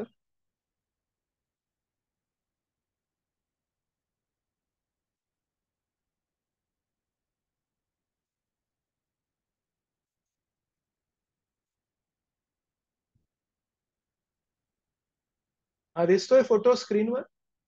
तर हा डावीकडे जो फोटो आहे तो बघा, ब्लॅक अँड व्हाईट फोटो आहे. तर तेव्हा रशियामध्ये त्यावेळेस एका बुक एक्झिबिशन साठी गेले होते आणि तेव्हा तिथे मग पुस्तक वितरण करताना वगैरे त्यांनी तो फोटो काढला होता. तर तिथे रशियामध्ये बुक डिस्ट्रीब्युशन करताना फोटो आहे. आणि उजवीकडे जो फोटो आहे हा नंतरचा फोटो आहे. रशियामधल्या एका धार्मिक गुरूंना ते पुस्तकं दाखवत आहेत. अशा प्रकारे हा फोटो. अजून एक फोटो. हा मग याच्यावर पण मी बोलीन की आज अशी परिस्थिती आहे. तर इथे आपण बघतोय की भारताचे माननीय पंतप्रधान आणि भारताचे पूर्वीचे राष्ट्रपती प्रणब मुखर्जी यांच्यासोबत गोपालकृष्ण महाराजांचे हे फोटो आहेत. तर आज जेव्हा गोपालकृष्ण महाराज आपल्याला सोडून गेले, 3 तासांमध्ये पंतप्रधानांकडून मेसेज आला ऑफिशियल, प्रेसिडेंट कडून ऑफिशियल मेसेज आला, राजस्थानच्या मुख्यमंत्रीकडून मेसेज आला, राजस्थानच्या गव्हर्नर कडून मेसेज आला, युपीच्या चीफ मिनिस्टर कडून मेसेज आला, बिहारच्या चीफ मिनिस्टर कडून मेसेज आला आणि पियुष गोयल रेल्वे मिनिस्टर त्याच्याकडून, या सगळ्यांच्या ऑफिशियल त्याच्या ट्विटर हँडलवर मेसेज आला की big loss for India Gopal. Can you imagine किती मोठे संत आहेत गोपालकृष्ण महाराज. 3 तासांमध्ये सगळ्यात मोठे जे लोक आहेत त्यांच्याकडून मेसेज आला गोपालकृष्ण महाराज गेले. तर याच्यासाठी इस्कॉन संस्थेला जो मान सन्मान मिळालाय भारतामध्ये, त्याच्या पाठीमागे गोपालकृष्ण महाराजांचं खूप मोठं यश आहे. नेहमी गव्हर्नमेंट ऑफिसर्स जाऊन भेटणार, त्यांच्याशी चांगले संबंध स्थापित करणार. आणि तुम्हाला सर्वांना आठवत असेल, 2-3 वर्षांआधी प्रभुपादांचे 125 वर्ष झाले. त्या उद्देशाने एक नाणं रिलीज केलं होतं आपले पंतप्रधान नरेंद्र मोदीजींनी. ते नाणं रिलीज करण्यामागे ती जी आयडिया होती आणि त्याच्या मागे जे परिश्रम होते ते गोपालकृष्ण महाराजांचे होते. आणि त्याच्यामुळे भारताचं प्रॉपर एक 125 रुपयाचं नाणं सिल्वरचं प्रभुपादांच्या नावाने रिलीज झालं. तशा प्रकारे प्लॅनिंग करणं आणि कशा प्रकारे प्रचार वाढेल, कशा प्रकारे मंदिरं ही खूप आकर्षित पाहिजेत आणि कशा प्रकारे लोकांना आपण वेगवेगळ्या गोष्टींमध्ये आपण करू शकतो. अन्नामृत, फूड फूड डिस्ट्रीब्युशन. तर आज दिल्ली भागामध्ये 2.25 लाख शालेय मुलांना मोफत महाप्रसाद मिळतो आणि त्याच्या मागे गोपालकृष्ण महाराजांची इच्छा आहे. तशा प्रकारे प्रसाद वितरण, पुस्तक वितरण, मोठे मोठे मंदिरं बांधणं आणि मोठे मोठे संघर्ष झेलणं, हे सगळं गोपालकृष्ण महाराजांसाठी रोजची गोष्ट आहे. परमपूज्य लोकनाथ महाराज हे परमपूज्य गोपालकृष्ण महाराजांसोबत होते देहरादूनला. तर लोकनाथ महाराज सांगत होते की जेव्हा त्यांचं हृदय एक त्यांना धक्का बसला, तेव्हा ते सगळे डॉक्टर्स त्यांना रिवाईव्ह करायचा प्रयत्न करत होते. आणि मध्ये मग थोडस ते सगळे डॉक्टर लोक पण थोडे थांबले, त्यांना वाटलं की महाराज गेले की काय. तेव्हा मग लोकनाथ महाराजांना वाटलं की आपण थोडं शहानिशा करायला पाहिजे, सोडून गेले की आहे. तर तेव्हा लोकनाथ महाराज जोरात म्हणाले, हरे कृष्णा, असं जोरात म्हणाले. आणि परमपूज्य गोपालकृष्ण महाराज बेशुद्ध अवस्थेत होते आणि डॉक्टरांना कळत नव्हतं की गेलेत की नाही गेलेत. त्या परिस्थितीमध्ये गोपालकृष्ण महाराजांचा चेहरा असा खुलला आणि त्यांचं तोंड एवढं मोठं झालं आणि ते पण काहीतरी बोलले. आणि लोकनाथ महाराज म्हणतायत, आवाज नाही आला, पण त्या परिस्थितीमध्ये पण त्यांना माझा हरे कृष्ण ऐकायला गेलं आणि जोरात बोलले हरे कृष्ण असं बोलले. आणि त्याच्यानंतर मग डॉक्टर म्हणाले की हे निघून गेले. तर लोकनाथ महाराजांनी स्वतः बघितलं, शेवटचे शब्द गोपालकृष्ण महाराजांचे होते हरे कृष्ण. तर असं श्रीकृष्णांना स्मरून आयुष्यभर श्रील प्रभुपादांची निरनिराळ्या पद्धतीने सेवा करून, नेहमी माघार घेऊन, आज गोपालकृष्ण महाराजांनी एक एक त्यांचं स्वतःच्या व्यक्तिमत्वाचं एक नवीन एक आपल्याला एक उदाहरण स्थापित केलं. आणि अशा प्रकारे अनेक अनेक स्तरावर आपल्या शिष्यांना, आपल्या गुरुबंधूंना, आपल्या गुरुबंधूंच्या शिष्यांना आणि अगदी राजकीय स्तरावर पंतप्रधानांना पण त्यांनी प्रभावित केलं. तर अशा प्रकारचे हे थोर व्यक्ती आपल्याला दिसले. आपण त्यांची समाधी सेरेमनी, काल समाधी सेरेमनी होती ती बघू शकलो.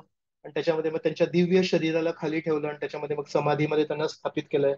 तर आपण पुढे कधी वृंदावनाला जेव्हा जाऊ, तेव्हा नक्की गोपालकृष्ण महाराजांच्या समाधीच्या समोर जाऊन नतमस्तक होऊ आणि त्यांना प्रार्थना करू की तुमच्यातले हे प्रभुपदांप्रती जी निष्ठा आहे आणि प्रभुपदांच्या प्रॉपर्टी प्रती जी निष्ठा आहे ती आमच्यामध्ये पण एक कणभर तरी येऊ दे. तर अशी प्रार्थना करून आपण इथे आज थांबूया. तर खूप खूप धन्यवाद. जय श्री प्रभुपाद की जय, अनंत कोटी वैष्णव वृंद की जय. तर शेवटचं, जर कोणाला तुम्हाला काही, तुम्ही गोपालकृष्ण महाराजांबद्दल ऐकलं असेल, तुम्हाला काही बोलायचं असेल तर बोलू शकता. आपल्यामध्ये एक भक्त आहेत, मला माहिती आहे अर्जुन चौहान प्रभू आहेत. तर हे अर्जुन चौहान प्रभू आहेत, हे परमपूज्य गोपालकृष्ण महाराजांपासून ऍस्पायरिंग होते आणि त्यांना मी बघितलं होतं, त्यांनी लॉग इन केलं होतं, तर त्यांना मी विनंती करेन थोडंसं 2 मिनिटं बोलतील. आणि आपल्याकडे एक धर्मेंद्र प्रभू आहेत, ते पण परमपूज्य गोपालकृष्ण महाराजांकडून ऍस्पायरिंग आहेत. तर धर्मेंद्र प्रभू आणि अर्जुन चौहान प्रभू, जर तुम्ही आज इकडे असाल तर कृपया अनम्यूट करा आणि 2 मिनिटं जर तुम्ही पण बोललात तर आम्हाला पण तुमच्याकडून तुमच्या गुरु महाराजांबद्दल ऐकायला मिळेल. Thank you very much. हरे कृष्णा. सो अर्जुन चौहान प्रभु, पहले आप बोल सकते हैं. धर्मेंद्र प्रभु, आप बाद में बोल सकते हैं. आणि त्यानंतर मग आपण इतरांना चान्स देऊया. येस, अर्जुन चौहान प्रभुजी. हरे कृष्णा प्रभु जी, दंडवत प्रणाम. थैंक यू सो दंडवत. मच. हरे कृष्णा. हरे बोल. मैं महाराज से मतलब 2 साल पहले 51 भक्त लोग गए थे भोपाल से, उस टाइम हम दिल्ली गए थे. जैसे आपने बहुत सारे पॉइंट्स बताए, वो प्रैक्टिकली देखने को मिली थी सारी चीजें महाराज में, कि महाराज के पास में टाइम नहीं था और महाराज ऑलरेडी 5 घंटे से वहीं पे बैठे हुए थे. तो भक्त लोग मिलने गए तो पहले तो सब इकट्ठा होकर मिले और महाराज के लिए कुछ ऑफरिंग्स लेके गए थे, तो महाराज ने स्वीकार भी किया. लास्ट में जैसा कि भक्त लोग दक्षिणा देते तो एनवलप में पैक करके दक्षिणा दी महाराज को. तो महाराज ने सारा का सारा कलेक्ट करके जो भी डिवोटीज थे और जो लीडर था उनको बोला कि आप लेके जाइए अपने लोकल टेम्पल में, जो भी वहाँ पे डेटीज का सेवा हो रहा है वहां पे इसको लगाइए. और उनके असिस्टेंट जो थे सर्वेंट, प्रभु जी ने बताया कि महाराज जब भी कोई भक्त आता है ऐसे लेके तो वो ऐसे ही करते हैं, मतलब वो वापस रिटर्न कर देते हैं. और महाराज ने वो सब मिलने के बाद में 2 घंटे की मीटिंग के बाद में फिर पर्सनली भी हर 50 में से हर 50 भक्त को एक एक करके कम से कम 2 2 3 3 4 4 मिनट बातें करी, क्योंकि महाराज ऑलरेडी 5 घंटे से बैठे हुए थे. ऐसा ही एक, जैसे प्रभु जी ने बताया कि बहुत सारे संघर्ष महाराज हुए और महाराज ने संघर्ष को झेला. तो मंदिरों के बारे में प्रभु जी ने बताया, तो एक प्रत्यक्ष अनुभव है कि उज्जैन भी इस मंदिर में बहुत पहले लैंड गवर्नमेंट का था और कुछ गवर्नमेंट चेंज हुआ तो बाद में वो बोले कि ये नहीं, आपका जमीन, आप इस पे कंस्ट्रक्शन बिल्कुल नहीं कर सकते. तो लास्ट 2 3 साल से स्टे था. तो Maharaj last year I think 2022 की बात है, तब महाराज आए और शिवराज सिंह चौहान से बात भी किया और आरएसएस के चीफ मोहन भागवत उनसे मीटिंग करके सब कुछ. तो विद इन 2 3 मंथ्स लगातार फॉलोअप लेते हुए अभी लास्ट आई थिंक 2 3 महीने पहले ही पूरा गवर्नमेंट ने पूरा ऑर्डर दे दिया कि आपका ये सब फ्री होल्ड है, आप इस पे कंस्ट्रक्शन कर सकते हैं. तो पिछले नित्यानंद त्रयोदशी को गोविंदा जी स्टार्ट हुआ, तो पिछले लगभग 7 8 सालों से बंद था. और मैंने एक चीज सुनी थी महाराज के दिल्ली के जो संघर्ष के बारे में, कि महाराज जब प्रभु जी ने बताया कि राधा पार्षद थी जो है वो किराए के घर में थे और वो महाराज चाहते थे कि इनके लिए मंदिर बनना चाहिए. तो महाराज ने प्रण लिया था कि जब तक ऐसा नहीं हो जाएगा मैं सिर्फ कद्दू की सब्जी और रोटी खा के ही मतलब काम चलाऊंगा. और रोजाना वो सरकारी अधिकारियों के जो बाहर ऑफिस है उनके बाहर जाके बैठ जाते थे. तो बहुत संघर्ष के बाद में वो जमीन दिया. वो भी जमीन ऐसा था कि बिल्कुल हिल टॉप पहाड़ी एरिया थोड़ा सा वो था ऊंचा, तो उसको काट काट के मतलब महाराज ने सुंदर मंदिर बना दिया था. और एक मंदिर, मैं दिल्ली गया था तो वहां पे देखा था, जामा मस्जिद का एक एरिया है, उसमें वहां पे एक गली है. तो प्रभुपाद जी जब दिल्ली गए थे वो बैक टू गॉड मैगजीन के लिए प्रिंटिंग करने के लिए जाते थे और वहां पे पेपर लेके आके वापस अपने रूम पे रुकते थे. तो उस गली के अंदर एक छोटा सा मंदिर था, नीचे डीटी हैं अभी भी वहां पे. और उस मंदिर के ऊपर एक रूम था, प्रभुपाद जी वहां पे रुकते थे. और प्रभुपाद जी बहुत संघर्ष किए थे, तो प्रभुपाद जी बस खाने के लिए कुछ नहीं होता था. पीछे कुछ माता जी लोग थे तो रात में आके थोड़ा बहुत कुछ 11 12 बजे जब आते थे थोड़ा बहुत कुछ मिल जाता तो ले लेते थे, नहीं तो चुपचाप सो जाते थे. और बाहर मतलब सुबह जब प्रिंटिंग प्रेस में जाते थे वहां पे ब्रेकफास्ट करते थे. तो प्रभुपाद जी का वीजा वगैरह बहुत सारे डॉक्यूमेंट्स अभी भी वहां पे हैं. और पिछले कुछ सालों के संघर्ष के बाद में महाराज की इच्छा थी कि वो मंदिर भी हमारे पास एक्वायर होना चाहिए. तो बहुत सकड़ी जगह है, मतलब पतली सी गली के अंदर है, लेकिन महाराज के प्रयासों से वो जो मंदिर है वो अभी इस्कॉन के अंडर में आ गया. इस्कॉन चिपीवाड़ा उसको बोलते हैं. पूरा वैसे पूरा मुस्लिम एरिया है, लेकिन फिर भी महाराज के प्रयासों के बाद में महाराज चाहते थे कि जो प्रभुपाद जी का लेगेसी है वो बना रहे. तो प्रभुपाद जी का डीटी, हारमोनियम, कुछ लेटर्स, कुछ उनका एक दो डॉक्यूमेंट्स वगैरह और एक हारमोनियम भी शायद है, वो सब वहां पे अभी रखा हुआ है. और अभी अभी मैं वीडियो देखा था और बहुत सारे भक्तों को पता भी होगा कि पिछले जब महाराज आए थे पुणे में तो राधानाथ स्वामी महाराज भी थे. और एक वीडियो में देखा था कि महाराज झुक नहीं पाते, मतलब महाराज दंडवत प्रणाम करना बहुत मुश्किल होता है महाराज के लिए. और यार 10 साल पहले ही महाराज, मतलब मैं 8 साल पहले शायद देखा तो उस टाइम पे भी उतना नहीं झुक पाते थे. लेकिन तब भी और अभी भी रिसेंट पास्ट की बात है कि महाराज जी आए, राधानाथ स्वामी महाराज जी आए, उन्होंने प्रणाम किया और महाराज तो मतलब उठे, फिर महाराज ने फिर वापस बिठाया. लेकिन फिर भी महाराज जितना मैक्सिमम हो सकते थे पूरा झुक के महाराज ने उनको वैष्णव प्रणाम किया. तो मेरे मन में यह आया कि मतलब मैं कितना आलसी हूँ कि जस्ट फॉर्मेलिटी ले लेता हूँ, लेकिन महाराज लोगों के मन में एक दूसरे के प्रति इतना प्रेम, और ये तभी पॉसिबल हो सकता है जब एक प्रेम हो, तभी मतलब फॉर्मेलिटी नहीं लगती कोई भी चीज. तो ये एक चीज, ये प्रेरणा मिलती है महाराज से. और बहुत सारे लोगों ने बोला कि महाराज कभी भी किसी को डिसमिस नहीं किया, बहुत सारी गलतियां हुई. जैसे मैं कल चैतन्य प्रभु का वीडियो देख रहा था 10 मिनट का, जो स्पिरिचुअल साइंटिस्ट है चौपाटी के. तो प्रभु जी ने बता रहे थे कि मतलब वो उनको महाराज ने बोला कि आप आर्टिकल लिखिए बेटी में, तो कुछ कुछ गलतियां हैं जो भी हुई होंगी, तो क्रिटिसिज्म का सामना करना पड़ा। तो महाराज से पूछा उन्होंने कि महाराज आपको ऐसे क्रिटिसाइज अगर मान लीजिए आपको कभी ऐसा हुआ तो आप कैसे इसको फेस करते?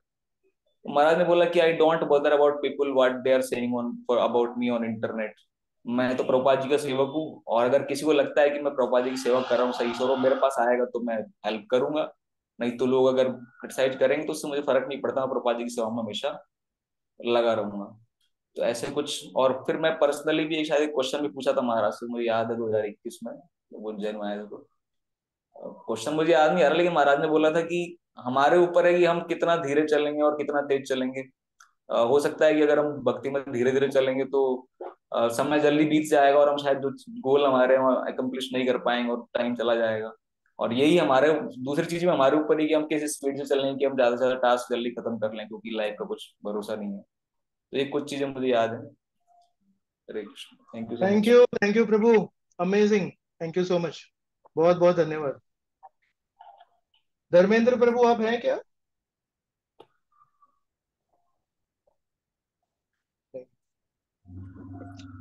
येस, राजश्री देवकर माताजींनी हँड रेस केला, तुम्हाला बोलायचं आहे माताजी काही? हा, आम्हाला श्रद्धांजली व्हायची कवितेतून.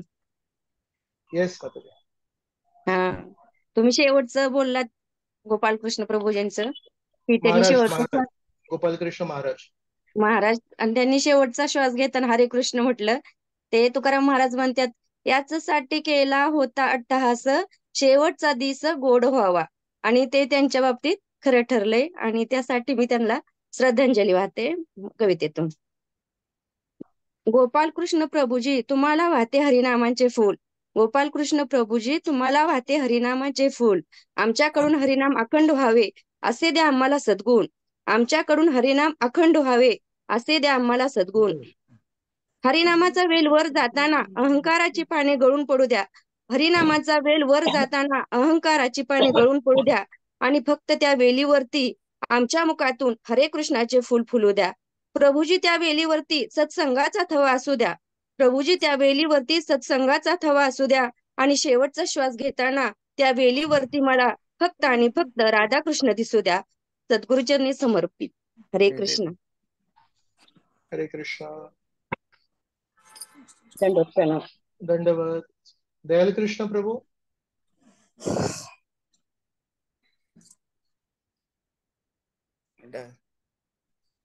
उग्रसेन प्रभू तुम्हाला हरे बोलायचं कृष्णा. आहे? दंडवत प्रभू, आवाज येतोय? हा येस प्रभू. हा, दयाल कृष्ण दास बोलतो. बोला ना, बोला. हा. महाराजांच्या बाबतीतला माझा एक प्रसंग आहे की जो मला म्हणजे तुमच्याकडून त्याला परत हे दुजारा मिळाला. कारण 2007 ऍक्च्युली माझी सुरुवात जीव मंदिर इथून झाली मुंबईमधून. 2007-8 हे वर्ष माझ्यासाठी म्हणजे खूप प्रभावी आहे पुणे संस्थेमध्ये. कारण महाराजां फक्त तिथे जन्माष्टमी झाली होती नुकतीच, ती रस्त्यानेच असं चालत पुढे येत होतो मंदिराकडे, आणि महाराज माझ्या पुढून येत होते. महाराजांना मी पाहिलं आणि दंडवत केला आणि तिथेच थांबलो. तर महाराजांनी म्हणजे मला माहित नाही, मला त्यांनी असं माझ्याजवळ आले आणि मला असं एकदम त्यांचा बेडबॅग हात, महाराज चालताना हातामध्ये माळचत करत निघाले तिकडे, आणि एकदम माझ्यापाशी येऊन थांबले आणि मला डोक्यावरती ठेवलं त्यांचा हात आणि बेडबॅग सहित, आणि मला म्हटलं हरे कृष्णा. मला ते एवढं प्रभावित केलं त्यांनी. मला मला म्हणजे विशेष वाटलं ते, की महाराज माझ्यापाशी आले आणि मला एकदम माझ्यापाशी येऊन थांबले आणि माझ्याकडे पाहिलं, आणि त्यांना जायचं पण होतं, कुठेतरी निघाले होते ते महाराज, आणि थांबले आणि हरे कृष्णा म्हणाले. आणि मला म्हणजे खूप, मला इतकं मनाला माझ्या ते भारावून गेलं तो क्षण माझ्यासाठी. कारण मी सुरुवातीला 1 वर्ष पूर्ण तिकडेच होतो योग मंदिरामध्ये, आणि माझ्यासाठी महाराज म्हणजे खूप म्हणजे खूप प्रेरणादायी आहेत. कारण मला ते तुमच्यामुळे लक्षात आलं की महाराज असं कुणाकडेही जवळ, म्हणजे असे कधीच त्यांनी विचार नाही केला की हे कोण आहे, आपण कसं जायचं काय. आणि मला ते लगेच पटकन आठवलं की बापरे, महाराज पण माझ्या काही ओळखीचे नाही, माझा काही संबंध नाही, मी हार्डली 1-2-4 वेळा त्यांच्याशी भेटलो असेल. आणि एकदा मी असंच मला ते खूप प्रेरणा आहे माझ्यासाठी, की माझ्या महाराजांचं काही रिलेशन संबंध काही नसताना महाराज माझ्याजवळ आले आणि मला त्यांनी असं एकदम कृपा एखाद्याला द्यावी असं मला त्यांनी कृपा करतात. हरे कृष्ण. नक्की नक्की नक्की. येस प्रभूजी. अनोळखी असताना पण येऊन बोलणं आणि विचारपूस करणं विशेष आहे. हरे कृष्णा. हा येस प्रभू. हरे कृष्णा. दंडवत प्रणाम. राधेश्याम बोलत आहे. बोला ना बोला. परमपूज्य श्री गोपाल कृष्ण स्वामी महाराज यांच्या चरणी माझे कोटी कोटी दंडवत प्रणाम. परमपूज्य गोपाल कृष्ण स्वामी महाराज हे श्रील प्रभुपादांचे अत्यंत प्रिय शिष्य होते. माझे काही पुण्यामध्ये राहत असताना महाराजांसोबत त्यांची सेवा करण्याचे काही प्रसंग आणि अनुभव आले, त्याबद्दल मी काही सांगू इच्छितो. मला पुण्यामध्ये राहत असताना एकदा आठवत आहे की आम्ही व्हॉइसवरून त्या दिवशी थोडं उशिरा जाग आल्याने इस्कॉन NVCC मंदिरात आम्ही उशिरा म्हणजे 6च्या दरम्यान जपासाठी जात होतो. तर महाराज NVCC मंदिरातून म्हणजे कमलनयन बजाज जे तिथलं हे आहे त्याच्यातून महाराज बाहेर येत होते आणि त्यांचं जे जपा वॉक असतं नेहमीच त्यांच्याबरोबर त्यांचे काही 3-4 शिष्य आणि महाराज असे जात होते. मी आणि आम्ही काही मित्र भक्त धोती कुर्त्यामध्ये जात महाराजांनी आम्हाला पाहिलं. आम्ही महाराजांना दंडवत केला आणि दंडवत केल्यानंतर आम्ही उठून उभे राहत असताना महाराजांनी खूप सुंदर कटाक्ष आमच्याकडे टाकला. त्यावेळी मला असं वाटलं की ज्याप्रमाणे सूर्य एका पल्लवित होणारे जे आपण म्हणू जी छोटस झाड असतं त्याला आपल्या सूर्यकिरणांचा स्पर्श होऊन ज्याप्रमाणे त्याचं जे नवीन आलेलं जे पुष्प आहे ते उमललं जातं, त्याप्रमाणे महाराजांनी त्यांच्या त्या कटाक्षाने जसा सूर्य त्या झाडाला एनर्जी देतो त्याच्या सूर्यप्रकाशाने, तसं लिटरली मला अजूनही महाराजांचे ते डोळे अजूनही आठवत आहेत की महाराजांनी खूप प्रेमळ कटाक्ष टाकला आणि ती सगळी एनर्जी महाराजांनी आमच्यामध्ये अगदी महाराजांनी आमच्याशी काही बोलले नाही, पण महाराज जेव्हा म्हणजे जोपर्यंत त्या जागेवरून गेले नाहीत पूर्णपणे तोपर्यंत मागे वळून महाराज आमच्याकडे पाहत होते. दुसरा प्रसंग असा की परमपूज्य गोपालकृष्ण स्वामी महाराजांच्या काही ओळखीचे त्यांचे जे पर्सनल असिस्टंट आहेत त्यांच्या थ्रू आम्हाला महाराजांचे जे कपडे आहेत ते धुण्याचा सौभाग्य मिळालं आणि ते धुतल्यानंतर आम्हाला महाराजांच्या रूम मध्ये जाऊन महाराजांशी पर्सनली प्रश्नोत्तर सेशन करण्याची संधी मिळाली. त्यावेळी मला आठवतंय मी महाराजांना एक प्रश्न विचारला. महाराजांना युवकांशी बोलायला खूप आवडतं. महाराज खूप उत्साहाने युवकांशी बोलतात आणि मला आठवतंय महाराज अर्थातच त्यांची तब्येत खूप क्षीण होत चालली होती.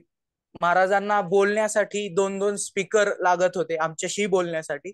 अगदी जवळ जाऊन ऐकावं लागतं महाराजांना ज्यावेळेस म्हणजे लागत असत की ज्यावेळेस आम्ही बोलत होतो त्यावेळेस खूप जवळ जाऊन ऐकावं लागत असत. आवाजही तितका येत नव्हता, तुटक तुटक यायचा. तरी सुद्धा महाराजांनी आम्हा काही युवकांना संधी दिली आणि प्रश्नोत्तर करण्याची संधी दिली. त्यावेळी मी त्यांना प्रश्न विचारला. महाराज माझ्याकडून मी प्रश्न विचारला होता की गुरु महाराज आपले गुरु ज्यावेळेस आपल्या बरोबर नसतात किंवा आपण त्यांच्यापासून दूर असतो त्यावेळी कसं समजावं की गुरु हे आपल्यावर प्रसन्न आहेत. तर महाराजांनी त्याचं डिटेल आन्सर दिलं होतं, पण एक गोळ माझ्या हृदयात छापली गेली. महाराज म्हणाले की गुरु हे प्रसन्न आहेत हे त्यावरून ओळखावं की तुमच्या आजूबाजूचे भक्त तुमच्यावर प्रसन्न आहेत का. जर ते तुमच्यावर प्रसन्न असतील आजूबाजूचे भक्त तुमचे ऑथॉरिटी वरिष्ठ तर समजावं की गुरु प्रसन्न आहेत. आणि त्यावेळी त्यांनी प्रभुपादांबरोबरचं त्यांचं कनेक्शन सुद्धा सांगितलं. आणि त्यानंतर शेवटचा प्रसंग मला आठवतोय. राधा वृंदावन चंद्र मंदिरात GBC मीटिंग दरम्यान महाराज आले होते. त्यावेळी परमपूज्य लोकनाथ स्वामी महाराज कीर्तन करत होते आणि आम्ही सर्वजण तिथेच बसलेलो महाराजांच्या शेजारी. परमपूज्य गोपालकृष्ण स्वामी महाराजांनी एंट्री घेतली आणि काही त्यावेळी माझ्याकडे महाराजांच्या कीर्तनाची शूटिंग करण्याची सेवा होती. मी कॅमेरा घेऊन तिथं होतो. तर महाराज आल्यानंतर मी कॅमेरा महाराजांकडे वळवला आणि मी पाहत होतो की महाराज प्रत्येक अल्टरच्या समोर जात होते. महाराजांना ती माझी महाराजांची शेवटची भेट आणि शेवटचं दर्शन होतं. महाराजांना अक्षरशः हात थरथर कापत होते, त्यांना वागता येत नव्हतं, पण तरी सुद्धा प्रत्येक अल्टर समोर महाराज पूर्ण दंडवत करत, शिष्य त्यांना म्हणत की काही गरजेचे नाहीये, आपण पुढे जाऊया, पण महाराज दंडवत करत, महाराज ऑफरिंग देत. त्यावेळी मला अक्षरशः मी किती मूर्ख, नालायक आणि तुच्छ आहे याची जाणीव झाली की महाराज अक्षरशः या अवस्थेतही भगवंतांना पूर्णपणे समर्पित होण्याची संधी, म्हणजे ते अर्थातच समर्पित आहेत, परंतु भगवंत आल्यानंतर त्यांच्या समोर अजूनही झुकतात. पण आपल्या कधी कधी माझ्याकडून अहंकारामुळे भगवंतांना समोर झुकणं होत नाही, किंवा ती फॉर्मॅलिटी बनते. दंडवत करणं ही जस्ट फॉर्मॅलिटी होऊन जाते आपल्यासाठी, की मंदिरात आलोय फॉर्मली दंडवत करा. पण तो भाव बघितल्यावर मला खरंच एक त्यावेळी जाणीव झाली. आणि ती माझी महाराजांची शेवटची भेट आणि शेवटचं दर्शन होतं. मला अजूनही हे 3 प्रसंग खूप चांगल्या प्रकारे आठवतात. आणि कालही आम्ही ज्यावेळेस महाराजांचे तिरुभाव तिथे आणि हे पाहत होतो सर्व, त्यावेळी खूप गहिवरून आला. आणि आजही ज्यावेळेस सर्व वरिष्ठ भक्तांनी महाराजांसाठी ऑफरिंग दिलं, त्यावेळी महाराजांच्या महान कार्याची ओळख पुन्हा एकदा म्हणजे महाराजांचं महान कार्य लक्षात आलं. तर मी परमपूज्य गोपालकृष्ण स्वामी महाराजांच्या चरणी मनापासून प्रार्थना करतो की ज्याप्रमाणे आपण श्रील प्रभुपादांची सेवा केली, अनेक प्रसंग आहेत प्रभुपाद लीलामृत मध्ये, ते वाचलेही आहेत आपण सर्वांनी, आणि त्याप्रमाणे थोडकी अंश रूपाने सेवा आम्हाला करण्याची संधी आणि शक्ती आपण प्रदान करावी, ही मी महाराजांच्या चरणी प्रार्थना करतो. आणि महाराजांचा सगळ्यात आवडता टॉपिक नेहमी, महाराज आम्ही ज्यावेळेस महाराजांना भेटायला जायचो, 2-3दा तरी आम्ही भेटलेलो आहे भेटीमध्ये, त्यावेळेस महाराज नेहमी सांगायचे बुक डिस्ट्रीब्युशन वर जोर द्या. आणि आमचं व्हॉइस थोडं बुक डिस्ट्रीब्युशन आणि नगर संकीर्तनसाठी चांगलं जोरदार असायचं, महाराज ते खुश व्हायचे. सो बुक डिस्ट्रीब्युशन आणि नगर संकीर्तन मध्ये महाराज करण्याची शक्ती आम्हाला देवत, ही त्यांच्या चरणी प्रार्थना करतो. परमपूज्य श्री गोपालकृष्ण गोस्वामी महाराज की जय. धन्यवाद प्रभूजी. थँक्यू प्रभू. एक जस्ट ना सगळ्यांनी 2 मिनिटं थांबा. मला त्यांनी जाताना आपल्या शिष्यांना त्यांनी 10 उपदेश दिले, ते आपण आता थोडे चर्चा करणार आहोत. सो हे 10 महत्वाचे त्यांनी दिलेले शिकवणी आपल्या शिष्यांना. सो पहिली शिकवण म्हणतायत की कृष्ण कृपा मूर्ती AC भक्तिवेदांत स्वामी प्रभुपाद यांना नेहमी आपले सर्वात महत्वाचे शिक्षा गुरु म्हणून आपण स्वीकारायला पाहिजे. आपण जे काही शिकतोय, आपण जे काही बोलू, जे काही वागू, ते नेहमी प्रभुपादांच्या शिकवणी अनुसार असणं गरजेचं आहे. दुसरी शिकवण आहे की इस्कॉनची जी मॅनेजमेंट बॉडी आहे, GBC गव्हर्निंग बॉडी कमिशन, ती नेहमी हायेस्ट बॉडी आहे मॅनेजमेंटची आणि प्रभुपादांचं प्रतिनिधित्व करते. त्याच्यामुळे आपण नेहमी GBC कडून जे नियम येतात ते नेहमी आपण पालन करायला पाहिजेत, आपण त्याचं कधी उल्लंघन नाही करायला पाहिजे. तिसरं आहे की आपण आपलं जीवन इस्कॉनचे प्रतिनिधी आणि श्रील प्रभुपादांचे प्रतिनिधी आहोत या दृष्टीने जगायला पाहिजे. आपण स्वतः कोण आहोत त्याच्यापेक्षा महत्वाचं आहे की लोक आपल्याला इस्कॉन आणि प्रभुपादांचे प्रतिनिधी म्हणून बघतात, तर आपण त्यांचं मान सन्मान ठेवून नेहमी वागायला पाहिजे. चौथं आहे की इस्कॉनचे जे बाकीचे भक्त आहेत त्यांच्यासोबत आपण नेहमी सहकार्य केलं पाहिजे आणि आपण एकमेकांशी जेव्हा सहकार्य करू तेव्हा इस्कॉनला आपण पुढे घेऊन जाऊ शकू.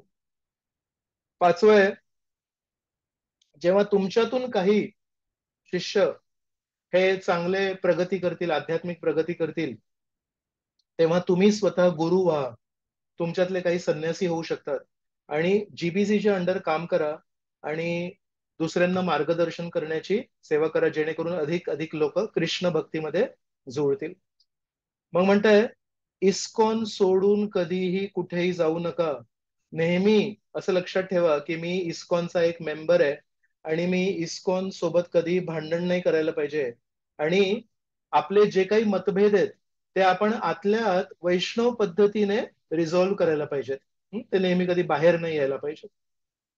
सातवं आहे की जे लोक जीबीसीला स्वीकार नाही करत, किंवा काही भक्तांचा काही समजा गुट असेल तो जीबीसीला स्वीकार नाही करत, तर आपण त्यांच्या जवळ कधी नाही जायला पाहिजे. आठवं श्रील प्रभुपादांनी जे पुस्तकं दिले आहेत त्याचं आपल्याला वाचन नाही करायचंय, त्याचं अध्ययन करायचंय. वाचन म्हणजे डोळ्याखालून घालणं, जसं आपण वर्तमानपत्र वाचतो तसं, आणि अध्ययन म्हणजे त्याचा अभ्यास करायचा आहे. तर आपल्याला प्रभुपादांचं अध्ययन करायचंय. दररोज 16 माळा लक्षपूर्वक करायचे आहेत, आणि एकादशीच्या दिवशी आणि विशेष दिवशी कमीत कमी 25 तरी माळा आपण नीट करायला पाहिजेत. आणि 4 नियमांचं आपण पालन करायला पाहिजे. मांसाहार नाही करायचा, मद्यपान नाही करायचा, जुगार नाही खेळायचा, आणि अवैध संबंध आपण नाही ठेवायचे. 9 की इस्कॉन संस्थेला डायनॅमिक करायचं आपल्याला, त्याच्यामध्ये एनर्जी करायची आहे. असं एकदम शिथिल शांत एकदम असं संथ गतीने सगळं चालू आहे तसं नाही करायचं. इस्कॉन मध्ये आपल्याला नेहमी प्राण आणायचं आहे, नेहमी काहीतरी नवीन नवीन काहीतरी व्हायला पाहिजे इस्कॉन मध्ये. आणि 10 की तुमचा वेळ आणि तुमच्याकडे जे काही मालमत्ता आहे ते तुम्ही इस्कॉनच्या कार्यांना दान करायला चालू ठेवा. तर आपल्याकडे जर अर्थ असेल, पैसे असतील, तर पैसे दान करायला पाहिजे. पैशाहून जास्ती मौल्यवान आहे वेळ. जर आपण आपला वेळ इस्कॉन संस्थेसाठी देत असेल तर ते महत्वाचं आहे. आपली वाचा शक्ती आहे ते आपण इस्कॉनला देऊ शकतो. आपल्याकडे जे काही आहे ते आपण नेहमी इस्कॉन संस्थेला द्यायला पाहिजे. आणि म्हणतात, मी माझ्या जीवनामध्ये जे काही प्रयत्न केले एक भक्त म्हणून, ते नेहमी प्रभुपाद आणि इस्कॉन साठी केले. माझ्या स्वतःसाठी मी कधीच काही नाही केलं. आणि या जगामध्ये माझी काहीही मालमत्ता नाही आहे. फक्त माझे जे भगवंतांची मूर्ती आहे ते माझी मालमत्ता आहे. तर गोपालकृष्ण महाराजांनी सांगितलं, त्यांना प्रभुपादांनी एक घड्याळ दिलं होतं. तर ते घड्याळ जे आहे ती त्यांची स्वतःची मालमत्ता आहे, कारण प्रभुपादांनी त्यांच्या गुरूंनी त्यांना ती एक भेटवस्तू दिली. आणि म्हणाले, त्यांना सोडून या पूर्ण पृथ्वीवर त्यांच्याकडे फक्त त्यांचे मूर्ती आहेत, बाकी त्यांच्याकडे काहीही नाहीये मालमत्ता.